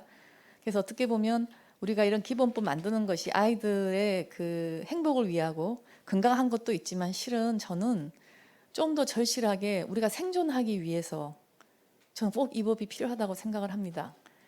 그리고 실제로 제가 이제 진료실이나 우리는 정말 어렵고 어려운 애들, 특히 학대당해서 어쩔 수 없는 아이들과 부모들을 많이 보는 제 입장에서는 이런 법이 없으면 이 아이들을 정말 지켜낼 방법이 없습니다. 그래서 우리 사회가 지금 소멸로 가고 있고 좀 더 절실하고 이렇게 절규가 나오는 목소리라야 되는 거지. 이게 정말 아동을 좀 더 즐겁고 행복하게 하는 마음으로 이렇게 해도 되고 안 해도 되는 느낌 비슷하게 갈 문제 정말 아니라고 보고, 오늘 두 교수님들 얘기 들으면서 이 절규를 어떻게 담을 것인가에 대한 이야기가 좀 많이 토론이 이루어졌으면 하는 마음입니다. 그러면 우리 김현수 교수님부터 먼저 저희 토론해 주시기 바랍니다. 안녕하세요. 한양대에서 온 김현수라고 합니다. 여러분들도 아시다시피 2019년 보건복지부, 교육부, 법무부, 여성가족부 이렇게 합동으로 정부의 포용국가 아동정책을 발표했고, 이 정책의 도입으로 아동 기본권 권리와 관련한 국가 책임이 강화되고 있으며 관련 법적, 행정적 체계 마련을 위한 기초 작업이 진행되고 있음을 알 수 있습니다. 포용국가 아동정책은 현재 사회복지 영역에서 체계 변화의 주된 원동력이 되고 있다고 판단되고, 이러한 움직임은 보건, 교육, 심리, 기타 관련 분야에까지 확산되고 있는 추세입니다. 좋은 정책에 그러니까 좋은 취지를 가진 정책을 실현하는 과정에서 정책을 뒷받침할 만한 기준 법률을 가지는 것은 매우 중요하다고 생각합니다. 그럼에도 현재 우리 사회는 포용국가 아동정책이라는 선의의 국가 이상과 정책적 기조를 대변하는 기준법인 아동기본법이 부재하다는 현실에 직면해 있습니다. 미래 세대 보호를 위한 아동 건강권 보장 강화라는 주제의 본 포럼은 아동 청소년의 신체적, 정신적 건강권의 보호를 위한 확대된 국가 역할을 제고하는 기회를 제공하였을 뿐만 아니라 아동 건강권의 효율적 보장을 위한 제도적인 안, 특히나 아주 세부적인 안까지 또 발표해 주셨고, 이런 안들과 관련된 고려 사항까지 아주 다양한 정보를 제공해 주셨습니다. 뿐만 아니라 아동의 기본권인 건강권을 확보하는 기준 법률이 갖춰야 할 모양새, 즉 법령에 관한 개선점에 대한 중요한 아이디어도 제공하였다 판단되어 매우 의미 있는 발표들이었다 생각합니다. 오늘 포럼의 핵심 주제인 아동 건강권은 유엔 아동 권리 협약에서 규정한 아동의 천부적, 보편적, 절대적 권리인 생존권, 보호권, 발달권과 직결되는 내용들이라 할 수 있습니다. 이러한 아동의 권리는 무차별의 원칙, 아동이익 최우선의 원칙, 아동의 생존, 보호, 발달의 원칙, 아동 의사 존중의 원칙을 고려하여 보장되고 실현될 필요가 있습니다. 오늘 주제 발표자들은 이러한 원칙들을 보장하는 방안들을 포함해서 기타 관련된 법률적, 제도적, 행정적 안을 제시해 주었다는 점에서 매우 의미 있는 내용들을 담고 있다고 판단할 수 있습니다. 발표 내용 중에 저희가 이제 한 번 더 생각해보고 또 중요하게 고려해야 될 사항들을 중심으로 제가 이제 토론을 하면 다음과 같습니다. 첫째, 아동 건강권 보장과 관련해서 중요하게 고려할 사안 중에 하나는 아동을 어떻게 볼 것인가에 대한 문제입니다. 손정우 선생님께서는 이 문제에 대해서 매우 이렇게 명쾌한 답변을 주셨는데, 특히나 심리학자인 데니얼 웨그너의 그 Thinking Doer하고 Vulnerable Feeler라는, 즉 능동적 행위자 대 취약한 감수자, 이런 개념을 활용해서 우리는 이 두 입장을 모두 고려하자. 즉 기존의 아동을 보던 그 vulnerable feeler, 즉 성인에 의해서 대변되는 수동적 존재에서 더 나아가서 본인들도 본인의 행동의 주체로서 활동할 수 있는 thinking doer로 보자라는 입장을 아주 강력하게 펼쳐주셨습니다. 특히 이 두 입장을 가진 존재로서 아동을 우리가 개념화하고, 그리고 이런 것들을 고려해서 법을 제정하고 또 관련된 정책을 마련하다는 주장은 매우 인상적이었다고 생각합니다.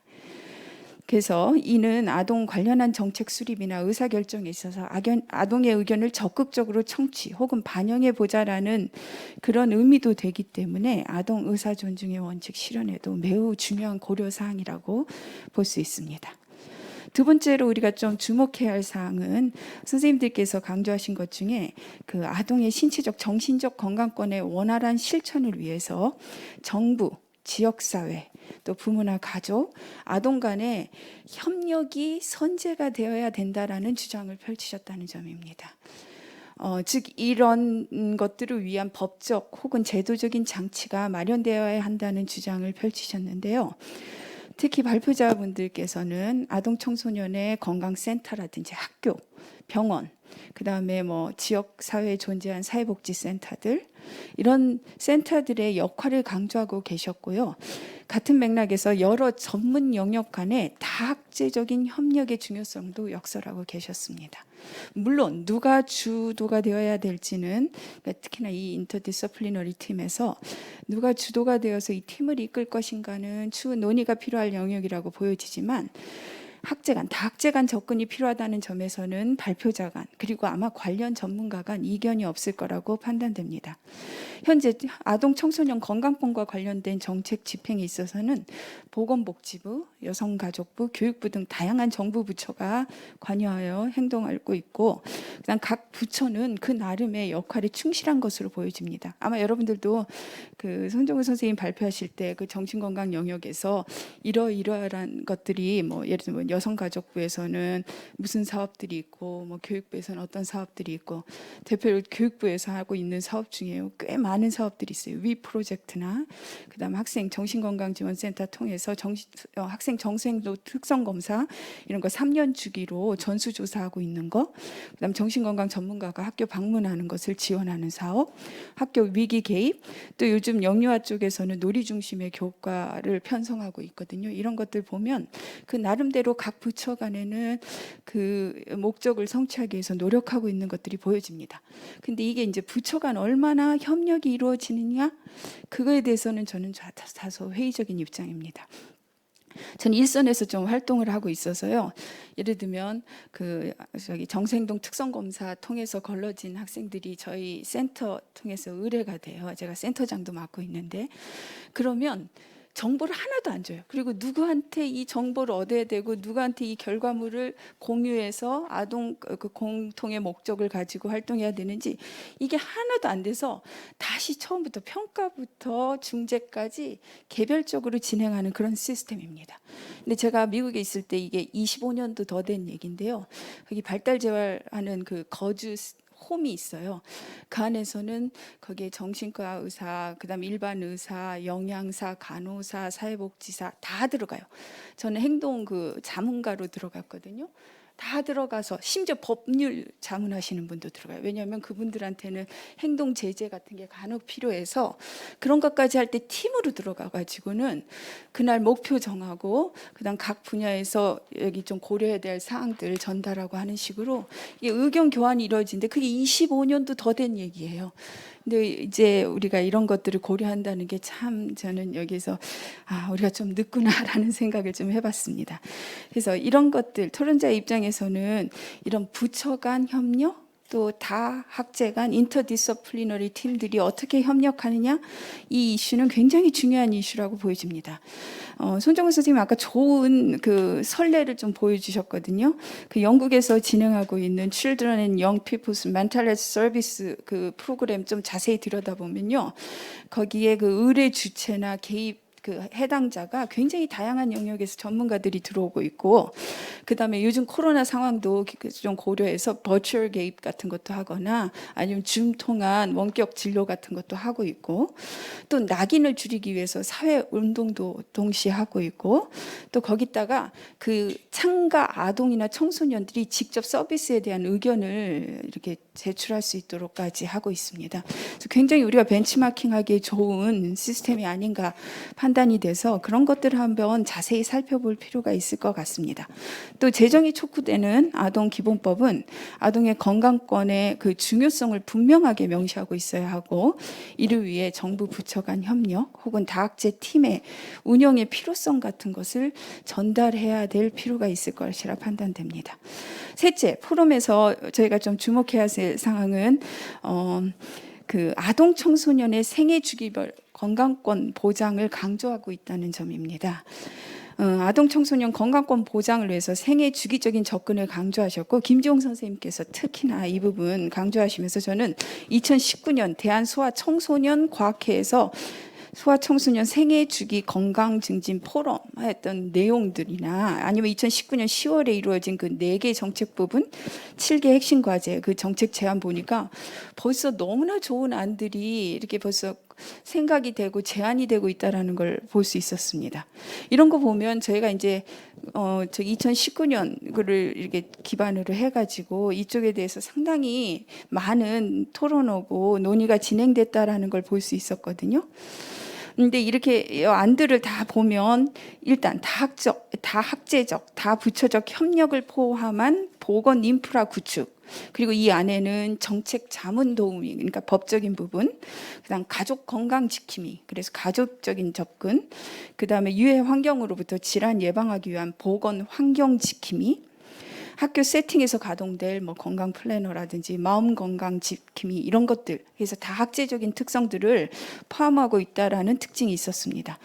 또 더불어서 선생님은 말씀 안 했지만 제가 보기에는 태내아부터 시작하는 것 같거든요. 태내아서부터 신생아, 영유아기, 학년 전기, 초등, 중등, 고등 학년기로 이어지는 생애 주기별 아동의 건강권 보장 프로젝트들이 소개되어 있는데 이것들 자세히 보면 일단 일반 아동, 위기 아동, 임상 아동 모두 포함해서 전 아동의 예방과 관리를 통한 사회 비용의 감소, 또 근거 기반 개입 치료의 도입, 만성 질환이나 중증 희귀 질환, 발달적 장애 같은 거에 관리에 있어서 국가 책무를 확대시키고 있고 아동 청소년 보건 유지를 위해 다학제적으로부터 전문 인력 풀을 확보하고 이를 가동시키는 것을 목적으로 하는 그런 안들을 발표하고 있었습니다.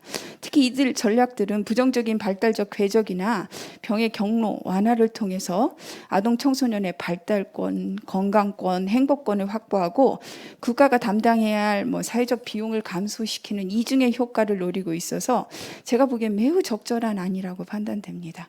특히 가족이나 학교 및 가족 주치 제도라는 건 생애 발달적 연계성을 유지하면서도 다학적인 팀에서 누가 주축이 돼서 이걸 이렇게 좀 운영을 할 것인가 거기에 대한 어떤 좋은 안을 제시했다라고 판단이 돼서 저는 거기에 대한 아주 적극적인 찬성 입장이라고 말씀드릴 수 있습니다. 그래서 이상으로 제가 이제 포럼 주제에서 몇 가지 고려점들을 말씀드렸는데요. 마지막으로 이제 만약에 주제 발표자들이 주신 의견대로 좀 앞으로의 정책이 흘러간다면 추후 논의가 필요한 영역들이 무엇일까? 거기에 대해서 얘기를 드리겠습니다. 첫째, 부처 간, 다학제 간 이런 팀 협력을 강조하는 그런 시스템이 진행이 된다면 아동의 임상적 정보에 대한 교환이 필수적으로 요구된다고 판단됩니다. 이는 생애 주기별 접근의 효율성을 높이기 위해서도 담보가 돼야 될 사안이라고 보여지는데요. 이 경우 민감한 아동 정보가 유출될 가능성이 제기되고요. 이는 아동에게 사회적 낙인으로 이어질 수가 있습니다. 따라서 아동 건강권 보장을 위한 정책들이 위에서 논의된 방향으로 진행될 경우 필히 아동의 그 기밀적인 자료, confidential 데이터의 처리와 관리에 대한 엄격한 법 규정이 필요하고 이 법 규정에 엄정한 집행이 요구된다 하겠습니다. 둘째, 두 분 주제 발표자 모두께서 제기하셨지만 이 여러 권리 간 충돌이 발생하는 그런 딜레마 상황에서 어떤 의사결정을 할 것인가 이걸 좀 가이드를 줄 만한 법적 근거가 필요하다고 보여집니다. 예를 들면 아동과 임상가의 평가와 치료, 그러니까 아동이나 임상가는 평가와 치료가 필요하다 이렇게 인정한 상황에서 부모나 친권자가 이를 반대하는 경우 어떤 조치가 취해져야 할 것인가. 또 응급 상황에서 부모나 친권자 동의 없이 진료나 상담이 이루어질 수 있는가. 또 아동 학대나 방임이 의심되는 상황에서 부모 양육권을 제한할 수 있는가. 이런 것들은 아주 중요한 의사결정이 필요한 딜레마 상황이라고 보여집니다. 이에 아동의 건강권을 규정하는 기본법에서는 이러한 상황들에 대한 어떤 결정을 좀 가이드할 수 있는 그런 법적 조항이 필요할 것으로 사료됩니다. 셋째, 생애 주기별 건강 정보 관리의 필요성이 제기됩니다. 이건 첫 번째 제가 얘기한 거랑 거의 비슷한데요. 발달적 궤적을 추적하기 위해 보다 효과적인 개입을 제한하고 재발을 방지하기 위해서는 이 정보가 이렇게 연계돼서 계속 활용되는 게 중요하다고 볼 수 있는데요. 이때 보안의 유지는 필수적이고 이와 관련해서 어떤 정보를 그러니까 이런 정보를 관리하고 입력하는 주체라든지 정보의 접근성이 허락된 인력은 누구인지 이런 걸 규정하는 게 필요할 것 같습니다. 그래서 이런 정보에 대해서 법적인 어떤 조항들이 필요할 것 같고요. 관련 정보를 또 과학적으로 활용 가능할 것인가. 근데 실은요, 저는 연구자의 입장이라 그런가 이런 정보가 굉장히 중요하다고 생각하고 이 정보가 개인의 어떤 잘만 보완이 된다면 추후에 상당히 많은 정보를 제공해서 개입을 더 촉진시키고 이 사람들한테 더 좋은 최선의 선으로 보답을 할 수 있을 것 같아서 그 부분도 한번 고려해 볼 영역이라고 생각합니다. 마지막으로 최근에 정신건강 영역의 변화를 좀 고려해서 최소한의 비용으로 최대의 효과를 얻는 전략을 좀 고민해 볼 필요가 있습니다. 대표적인 게 뉴 테크놀로지의 활용입니다. 예방 단계나 문제 발발 초기 단계에서는요, 건강 앱이나 디지털 테라피를 활용하는 방안이 고려될 수 있습니다. 아까 말씀하셨지만 그 보건 영역에서도 임신 출산을 위한 모바일 앱이라든지 아동 모바일 헬스 케어라는 것들이 있는 거 보면 실제로 이런 뉴 테크놀로지들이 많이 활용되고 있음을 볼 수 있습니다. 또한 정신건강 문제나 행동 문제에 있어서 테크놀로지나 비대면 치료가 근거 기반 치료라면 이를 활용하는 것도 상당히 도움이 될 수 있습니다. 요즘 메타버스도 활용하고 있고요.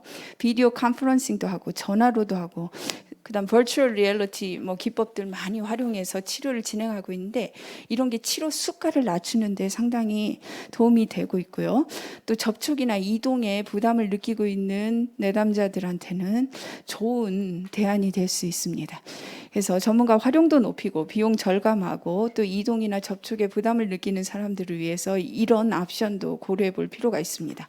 또한 중증이나 만성 질환의 관리에 있어서는 문제 예측 요인이나 악화 요인을 일상 환경에서 추적하고 이 자료에 기초해서 치료를 조정하는 게 도움이 될 수 있습니다.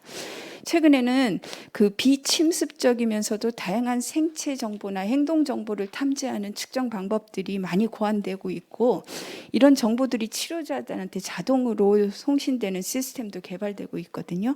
그래서 이러한 다양한 방식들을 활용해서 아동 건강권을 보장하는 것은 추후 아동 건강 관련 정책 수립자들이나 서비스 제공자들이 고민해 봐야 할 쟁점이라고 보여집니다. 이상입니다. 김현수 교수님 굉장히 전문적이고 친절하시면서 정확한 이야기 많이 해주셔서 정말 감사합니다. 다음 토론자는 광명시 정신건강복지센터장이신 이문수 선생님께서 맡겠습니다. 예, 안녕하세요. 저는 그 광명시 정신건강복지센터장을 맡고 있는 이문수라고 합니다. 제가 있는 곳은 정신건강복지센터 중에서도 최일선에서 커뮤니티 멘탈 헬스케어를 담당하는 이제 기초 정신건강복지센터입니다. 그래서 제가 있는 광명시 같은 경우는 저희 정신건강복지센터에서 내부에 아동 청소년 담당자들을 별도로 지정해서 사업을 지정하고 있고 이번 토론에서는 오늘 이 자리에도 지금 함께 오셨는데요. 저희 실무자들의 의견을 모아서 이번 토론에 반영했음을 미리 말씀을 드리겠습니다. 제가 생각하기에 아동의 정신건강과 관련해서 저희가 해야 할 일들을 한 3가지 정도 이렇게 좀 정리를 했습니다. 시간상 이제 간략하게 말씀드리겠습니다. 첫 번째는 아까 손정욱 교수님께서 이제 핵심적으로 이제 말씀을 하신 중요한 문제가 다시 반복이 되는데요. 역시 그 정신건강 문제에 대한 이제 높은 장벽 해결의 문제입니다. 제가 봐서는 저희들은 지금 대체로 학교나 지역사회를 통해서 정신건강에 어려움을 겪는 아동들의 사례 발견을 이제 하고 있는데요. 이 과정에서 지금 부모님들은 정신건강 평가 받기 이전에 이미 아동이 정신질환이 있는 문제아로 노출이 돼서 낙인 찍힐 게 우려를 하시고 또 사전에 이미 거부적이자 방어적이 되시면서 문제를 드러내려고 하지 않으시는 경우가 많습니다. 또 부모님들은 학교 생활기록부에 정신건강 문제가 있다고 기록이 돼서 이게 빨간 줄처럼 가서 앞으로 아이 진학이나 향후 진로에서도 이제 계속 불이익을 받을 것을 이제 염려하시고 비협조적인 이제 태도를 갖게 되시는 경우가 이제 매우 많습니다. 그래서 이러한 흐름에 대해선 이제 제가 속한 대한소아청소년 정신의학회에서는 현재 정신건강 리터러시라는 개념을 도입해서 장기적으로는 아예 학교에서 기본 교과 과정으로 정신건강 리터러시 교육을 포함시키자라는 그러한 지금 운동을 하고 있습니다. 그래서 여기서 말씀드리는 정신건강 리터러시라는 거는 각 개인이 정신건강에 대해서 이제 적절한 결정을 내리기 위해서 기초적인 정신건강 정보와 서비스를 획득하고 이해하고 사용할 수 있는 능력을 말을 하는 거고요. 따라서 아예 학생 시절부터 학교에서 미리미리 정규 교과 과정에다가 정신건강과 관련된 소양을 갖추어 가게끔 교육을 시키자는 그러한 운동입니다. 저희들이 생각하니 이를 통해서 장기적으로는 아예 학교를 통해서 이러한 교육을 받은 아이들이 성장해서 나아가서 나중에 학부모가 된다면 장기적으로는 아동들에 대한 정신건강 측면에서도 좀 더 호의적으로 좀 더 열린 마음을 가지고 접근을 할 수 있을 것이라고 생각하고 장기적으로 저희들은 기대를 하고 이러한 것들 지금 추진을 하고 있습니다. 또 둘째로는 정신건강과 관련된 발달 및 선별 발견 시스템의 문제인데요.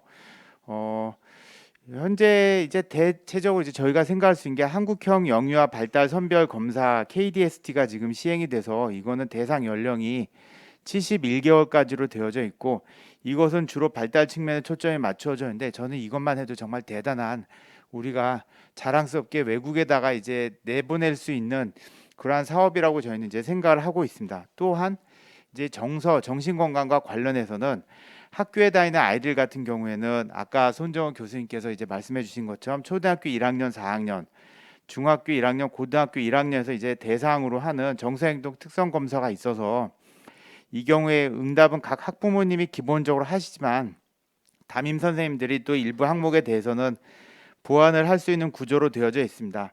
사실 이 검사가 만능이 아니라는 것은 저희들은 이제 잘 알고는 있지만 알고 있습니다. 또한 이 검사에서 발견되지 않은 사례들이 분명히 다수가 존재하고 하지만 그럼에도 불구하고 이 검사가 의미가 없다는 것은 아니라는 점은 저희는 분명히 좀 말씀을 드리고 싶고요.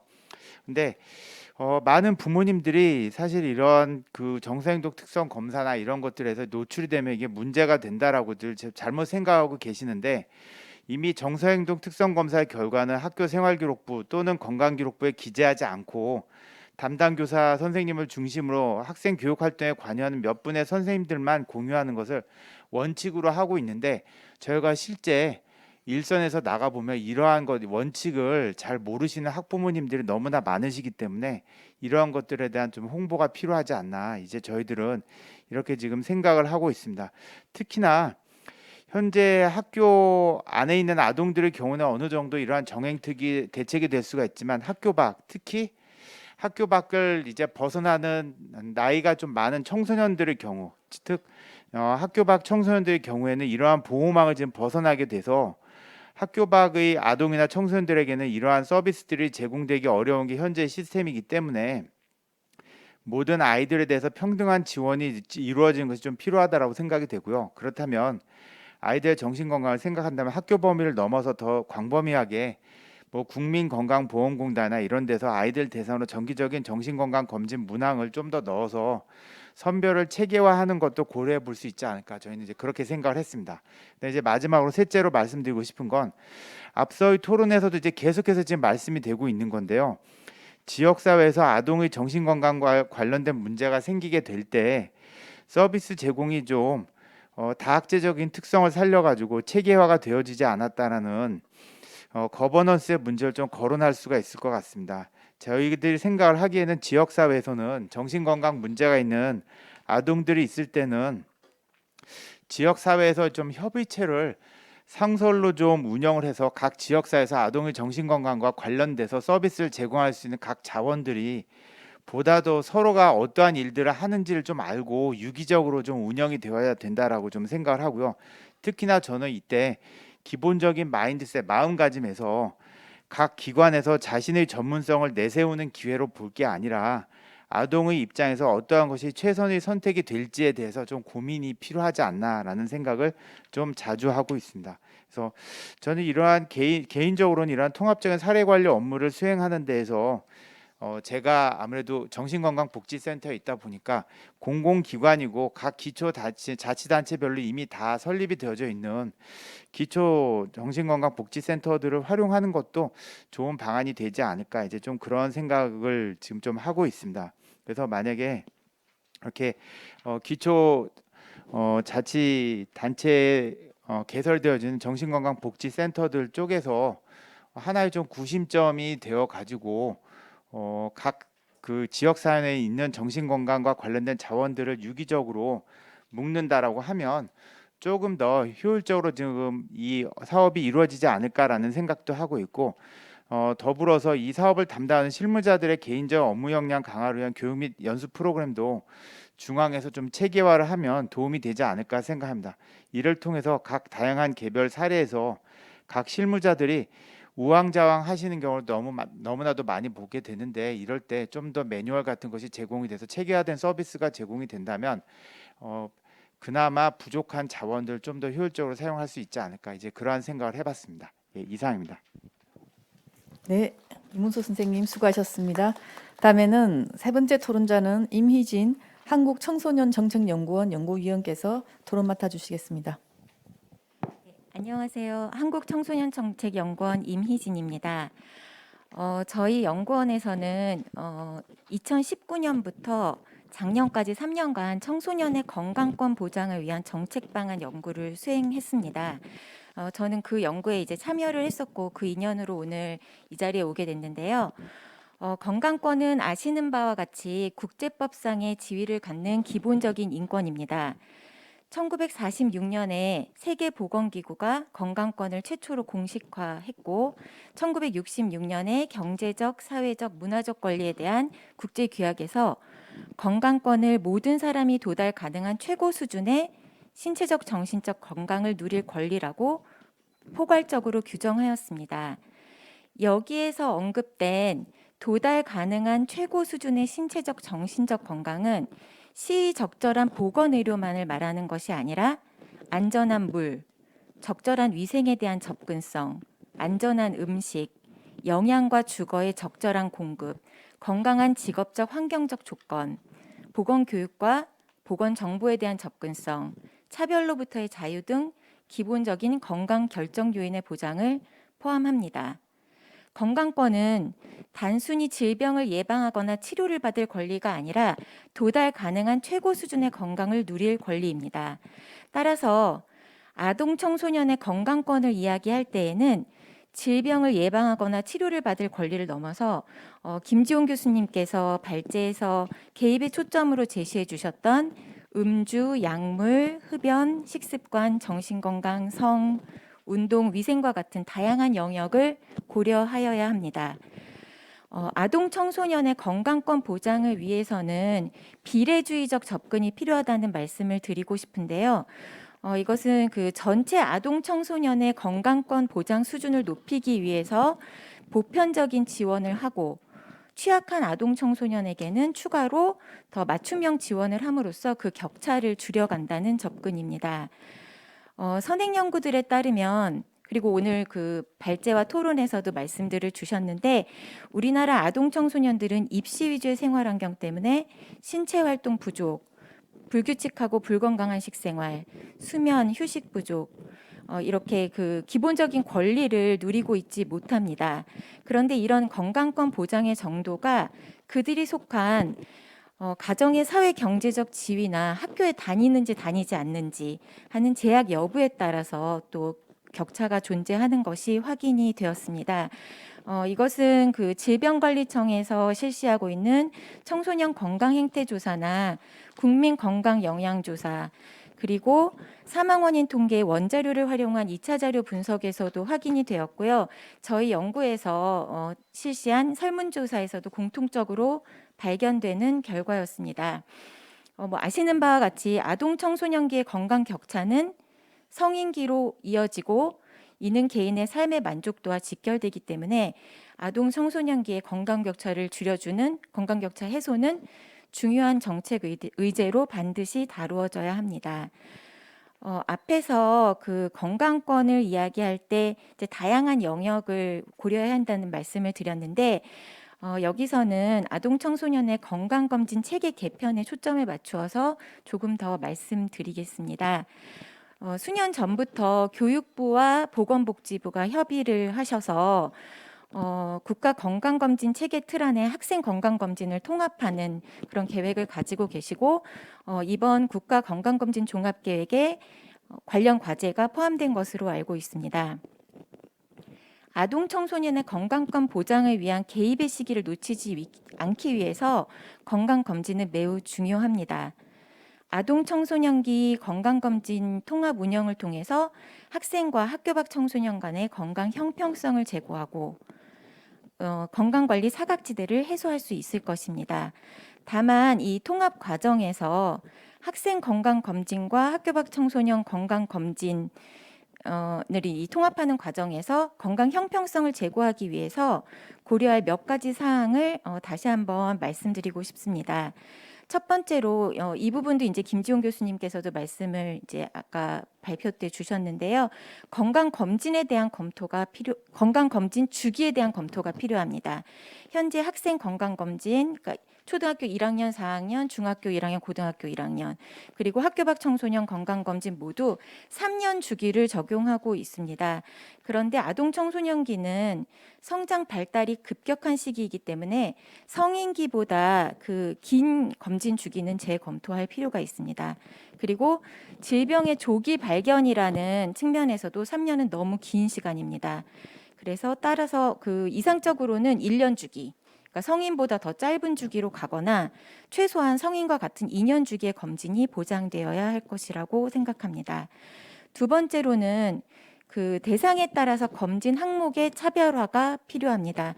물론 그 생애 주기에 따라서의 그 검진 항목의 차별화도 필요하지만 제가 앞에서 비례주의적 접근에 대해서도 말씀을 드렸었는데 학교 밖 청소년의 경우는 학생보다 성건강 문제라든지 정신건강 문제가 더 심각합니다. 그래서 이에 대한 고려가 필요하고요. 통합을 위해서 학생 건강검진과 학교 밖 청소년 건강검진의 검사 항목을 기계적으로 통일하는 일은 없어야 할 것이라고 생각합니다. 세 번째로는 그 정확한 정보를 상세하게 홍보해서 접근성과 수검률을 향상시켜야 된다는 말씀을 드리고 싶습니다. 앞에서 그 이문수 센터장님께서 학생 건강 검진에서의 그 정서 행동 특성 검사에 대한 그 부모님의 오해에 대해서도 지적을 해주셨는데 학교 밖 청소년 건강 검진에서도 이제 비슷한 그런 문제들이 있습니다. 그 학교 밖 청소년이면서 가출 청소년인 경우에 본인의 그 검진 결과가 가족에게 통보될 거라고 생각해서 이제 검진을 기피하는 경우가 있고 이제 이런 것들이 저희 면접 조사를 통해서 확인이 됐었습니다. 그래서 정확한 정보를 이제 아이들한테 알려줄 필요가 있고요. 그리고 그 학교 밖 청소년 건강 검진은 2016년에 처음으로 시행이 되었는데 2016년부터 2019년까지 지금 이제 학교 밖 청소년의 수는 정확하게 알 수는 없지만 이제 40만 명 안팎으로 추계가 되고 있는데 검진 신청 인원은 계속해서 그 10,000명 내외에 머물고 있고 실제로 수검을 하는 인원은 5,000명대, 6,000명대에 불과합니다. 그래서 다양한 채널을 통해서 신청하고 검진을 받고 또 결과가 본인한테 직접 그 통보되고 또 사후 관리를 받을 수 있다는 것을 정확하게 알려줄 필요가 있고요. 그리고 학교 밖 청소년에게는 특히 좀 인센티브를 제공해서 수검률을 제고하는 방안도 생각해 보았으면 좋겠습니다. 마지막으로 신중하고 면밀한 사후 관리가 필요합니다. 김지용 교수님께서 현행 아동 청소년기 건강관리 시스템의 문제로도 지적을 해주셨었는데 사후 관리를 보호자에게 전적으로 의존하는 문제는 반드시 개선되어야 합니다. 특히 학교 밖 청소년의 경우는 학생들보다 가정에서 사후 관리를 받기가 더 어려운 경우가 많기 때문에 검진 결과가 아동 청소년의 질병 예방, 치료, 건강 증진으로 이어질 수 있도록 공공 차원의 면밀한 사후 관리가 필요하다고 하겠습니다. 제가 오늘 토론에서는 그 손정우 교수님께서 발제해 주신 정신건강에 대해서는 별로 다루지 못했는데 저도 그 우영우라는 드라마를 보면서 저것이 그 건강권이다라는 생각을 했거든요. 그래서 오늘 그 놀권리와 여가권까지 포괄하는 내용으로 발제해 주셔서 참 반가웠습니다. 감사합니다. 이상으로 토론을 마치겠습니다. 네, 감사합니다. 다음 마지막으로 우리 김지연 보건복지부 아동복지정책과 과장님께서 토론해 주시겠습니다. 네, 안녕하세요. 보건복지부 아동복지정책과장 김지연입니다. 오늘 좋은 발제해 주신 두 분 교수님께 정말 감사드리고요. 그리고 꼼꼼하게 좀 지적해 주시고 토론해 주신 여러 전문가분들께 감사드립니다. 제가 미처 생각하지 못했던 부분들도 많이 있어서 저도 많이 공부가 됐고 앞으로 이거 추진하는 데만 큰 도움 될 것 같습니다. 그리고 특히 오늘 좌장해 주신 신희진 교수님께 또 감사드리는데 사실 지난 국회 때 그때 아동 기본법을 발의를 해주신 걸 토대로 사실 저희가 조금 자신감 갖고 이번에 기본법 제정을 좀 추진을 하고 있습니다. 그래서 좀 감사 말씀 드리고 싶습니다. 발제에서도 말씀 많이 해주셨듯이 사실 우리나라 아동 건강 상황이 좋지 않다는 것은 좀 다 많이 인식하고 계신 것 같아요. 정신건강 관련해서도 많은 지적들이 있었고 또 신체적인 측면에 있어서도 많이 좋아졌다라고는 하지만 걱정되는 그런 점들을 조금 보면 일주일에 하루 이상 30분 이상 운동하는 아동이 36.9% 굉장히 적고 그리고 또 최근에 식사를 결식한 비율 같은 것들이 또 많이 증가하고 있는 통계 같은 것들이 있어서 이런 것들이 좀 우려가 되는 상황인 것 같습니다. 그래서 좀 이 부분들에 대해서 우리가 그냥 하는 것이 아니라 좀 아주 크게 심각하게 인식을 해야 되지 않나 하고 저는 생각을 하고 있습니다. 그리고 특히 우리 교수님께서 발제문에도 있듯이 아동 수가 감소하면서 소아 청소년과나 아니면 소청과 전공의 충원율이나 이런 것들이 또 많이 이제 좀 악화되고 있는 추세이고 그리고 정신건강 관련해서는 또 정신건강 문제가 발생했을 때 전문가의 도움을 구한 경험은 17%, 그리고 특히 또 정신과 의사 도움 받은 비율은 3%로 나오더라고요. 그래서 이게 전문성 있는 인프라도 줄고 또 도움받고 있는 비율도 또 줄고 있다라는 것들이 되게 좀 마음을 무겁게 하는 그런 통계들이 여러 개가 있는 것 같습니다. 그래서 대책이 무엇인가에 대해서 우리 심각하게 이제 고민하고 많은 분들께서 좋은 의견을 주셨는데 최근에 사실 많은 영역별로는 많은 발전이 있었던 것 같긴 해요.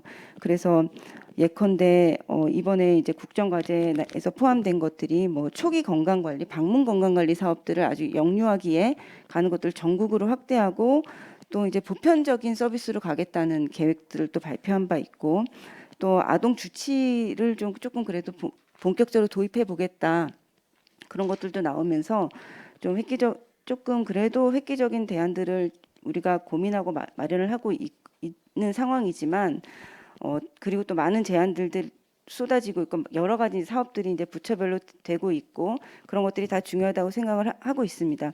그럼에도 불구하고 저희 이제 아동복지정책과에서 아동기본법으로 이 문제에 대해서 좀 접근하려고 하는 이유가 약간 아동 건강이 어떤 개별적인 영역에서 출발하기보다는 아니면 혹은 또 어떤 생물학적인 요인도 있겠지만 상당 부분 어떤 사회적으로 결정된다는 점이 하나 있는 것 같고요. 그리고 또 아동기의 건강이 영속적으로 이제 미치면서 좀 생애 전반에 영향을 주는 점이 있기 때문에 국가가 좀 더 적극적으로 개입해야 된다는 점에 대해서 인식을 하고 있고요. 그래서 어떤 하나의 개별적인 영역에서 보기보다는 조금 더 근본적이고 좀 총체적인 관점에서 접근해야 된다. 그래서 아동을 바라보는 어떤 관점의 변화, 그리고 어떤 사회적 구조적인 변화, 사회적으로 결정되는 것이기 때문에 그리고 어떤 이것을 위해서는 아동이 행복할 권리가 무엇이고 그리고 이걸 위해서 국가가 구체적으로 무엇을 해야 하는가가 좀 구체적으로 담긴 사회적인 규범과 규칙이 있어야 거기에서부터 출발할 수 있겠다라는 생각이 들어서 이 아동 기본법으로 이 아동의 건강이나 이런 것들에 대해서 조금 접근해 봐야 된다라고 생각을 하게 되었고 하고 있고, 그래서 이 부분을 좀 추진하려고 합니다. 그래서 오늘 토론에서 주신 의견들을 조금 정리해서 저희가 이제 복지부에서 이 아동 기본법에서 건강권을 어떻게 법제화할 것이냐에 대한 것들을 좀 조금 얘기를 해보면, 사실은 많은 분들께서 의견 주셨던 것처럼 아동이 건강할 권리가 되게 포괄적인 것이고 이것을 포괄적으로 선언할 필요가 있다라는 점인 것 같아요. 그래서 뭐 학교 밖 청소년, 장애 아동, 뭐 이런 대상의 포괄성, 소외받는 그런 계층이 없이 다들 모두가 누려야 되는 권리로서 이 아동 건강권이 조금 선언돼야 되는 점이 하나 있는 것 같고요. 두 번째는 국가의 그런 책임과 의무, 이런 것들이 좀 더 구체적으로 선언돼야 된다. 이 아동 건강권을 보장하기 위해서 국가가 무엇을 해야 할 것인가가 구체적으로 제안되어야 된다라고 생각이 들었습니다. 그래서 인프라와 자원, 그런 것들이 시장에 맡겨놓는 것이 아니라 의식적으로 국가가 이 아동에 대해서는 좀 노력을 해야 한다라는 것들을 좀 법에 담아야 되겠다는 생각을 하고 있고요. 세 번째는 아동의 건강에 대한 어떤 자기 결정권의 문제인 것 같습니다. 그래서 그 손정은 교수님께서 말씀하셨듯이 능동적 행위자로서 아동을 조금 법적으로 인식을 지위를 확실히 부여를 하고, 이 친권이나 어떤 보호자의 의사하고 반했을 때는 어떻게 해야 되는가, 그 자기 결정을 어떻게 존중할 것이냐, 이런 것들을 조금 더 논의를 구체화해서 담아야 되겠다고 생각을 하고 있고요.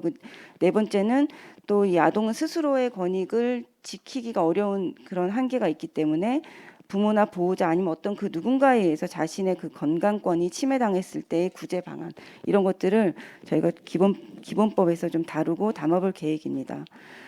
그리고 마지막으로 그 많은 분들께서 또 지적하셨듯이 건강과 아동에 대한 정책들이 이제 여럿으로 분산되어 있다라는 지적을 많이 주신 것 같아요. 사실 여기 오기 전에 제가 우리 아동 건강을 다루고 있는 그런 범부처 대책 몇 개나 있나 한번 세봤거든요. 근데 제가 세본 바로 한 8개 정도 있더라고요. 그래서 아동정책 기본계획, 뭐 청소년정책 기본계획, 건강보험 종합계획, 건강증진기본계획, 뭐 학생건강증진기본계획, 저출산 고령사, 이렇게 한 8개, 최소 8개 정도 있는 것 같고요. 그리고 아마 더 있을 가능성도 있을 것 같아요. 그래서 이런 것들이 근데 살펴보면 아동의 건강에 관한 것들이 사실 한 챕터, 한두 페이지 정도로 아주 축약적으로 부수적인 수준에서 다루어지고 있는 그런 한계들이 있는 것 같습니다. 그래서 조금 더 본격적으로 아동 건강에 대해서 통일된 관점에서 범부처가 함께 노력할 수 있는 것들을 담아볼 수 있는 그런 어떤 계기, 아니면 법적 권한과 거버넌스의 그런 구체화, 이런 것들을 우리 기본법을 통해서 조금 더 해볼 수 있지 않을까라고 생각하고 그 부분들을 좀 충실히 담도록 노력하겠습니다. 이 기본법 제정에 대해서 이제 제가 이야기를 하면 우리들끼리는 굉장히 다 너무 중요하고 이런 꼭 필요하다라고 얘기하지만, 다른 어떤 분들은 이제 사회적으로 너무 늦지 않았나라는 생각을 하시는 분들이 있으시긴 한 것 같아요. 그래서 놀 권리, 뭐 쉴 권리, 여가권, 건강권, 이런 거 다 헌법에서 보장되는 거 아닌가, 이런 얘기도 하시고, 또 놀 권리가 보장되지 않는다고 해서 아이들이 놀지 못하는 건 아니지 않나, 이런 얘기들도 많이 해주세요. 그럼에도 불구하고 조금 더 노력이 좀 빨랐으면 어땠을까라는 생각이 저는 사실 좀 드는 게, 뭐 최근에도 있었던 뭐 조양 사건이라든가 이런 것들을 보면 아직까지 그 아이를 바라보는 그런 사회적 시선들이, 관점이 아직까지 조금 더 발전을 해야 되고, 우리가 빨리 더 노력해서 이거에 대해서 조금 문제 제기와 그 방향 전환, 이런 것들이 있어야 된다라는 생각이 듭니다. 그래서 오늘 주신 의견들에 대해서 다 너무너무 감사드리고요. 이런 것들 좀 충실히 담아서 기본법안 빠른 시간 안에 속도감 있게 좀 추진할 수 있도록 노력하겠습니다. 네, 감사합니다. 귀한 지금 발표와 토론 너무 감사하고, 마쳐도 될까요?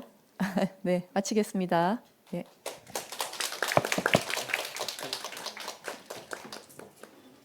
예, 미래 세대의 보호를 위한 아동 건강권 보장 강화를 주제로 토론을 이끌어주신 신의진 교수님과 주제 발표자, 토론자분들께 감사의 말씀 드립니다. 3차 포럼은 아동이 누려야 할 자유, 놀 권리와 실 권리를 주제로 바로 다음 주인 8월 4일 목요일 오후 2시 충무 아트센터 컨벤션홀에서 진행될 예정입니다. 향후 포럼과 아동기본법 제정에 지속적인 관심과 참여 부탁드리겠습니다. 더불어 오랜 시간 오프라인 및 온라인 생중계를 통해 참석해 주신 분들께도 감사의 말씀을 드립니다.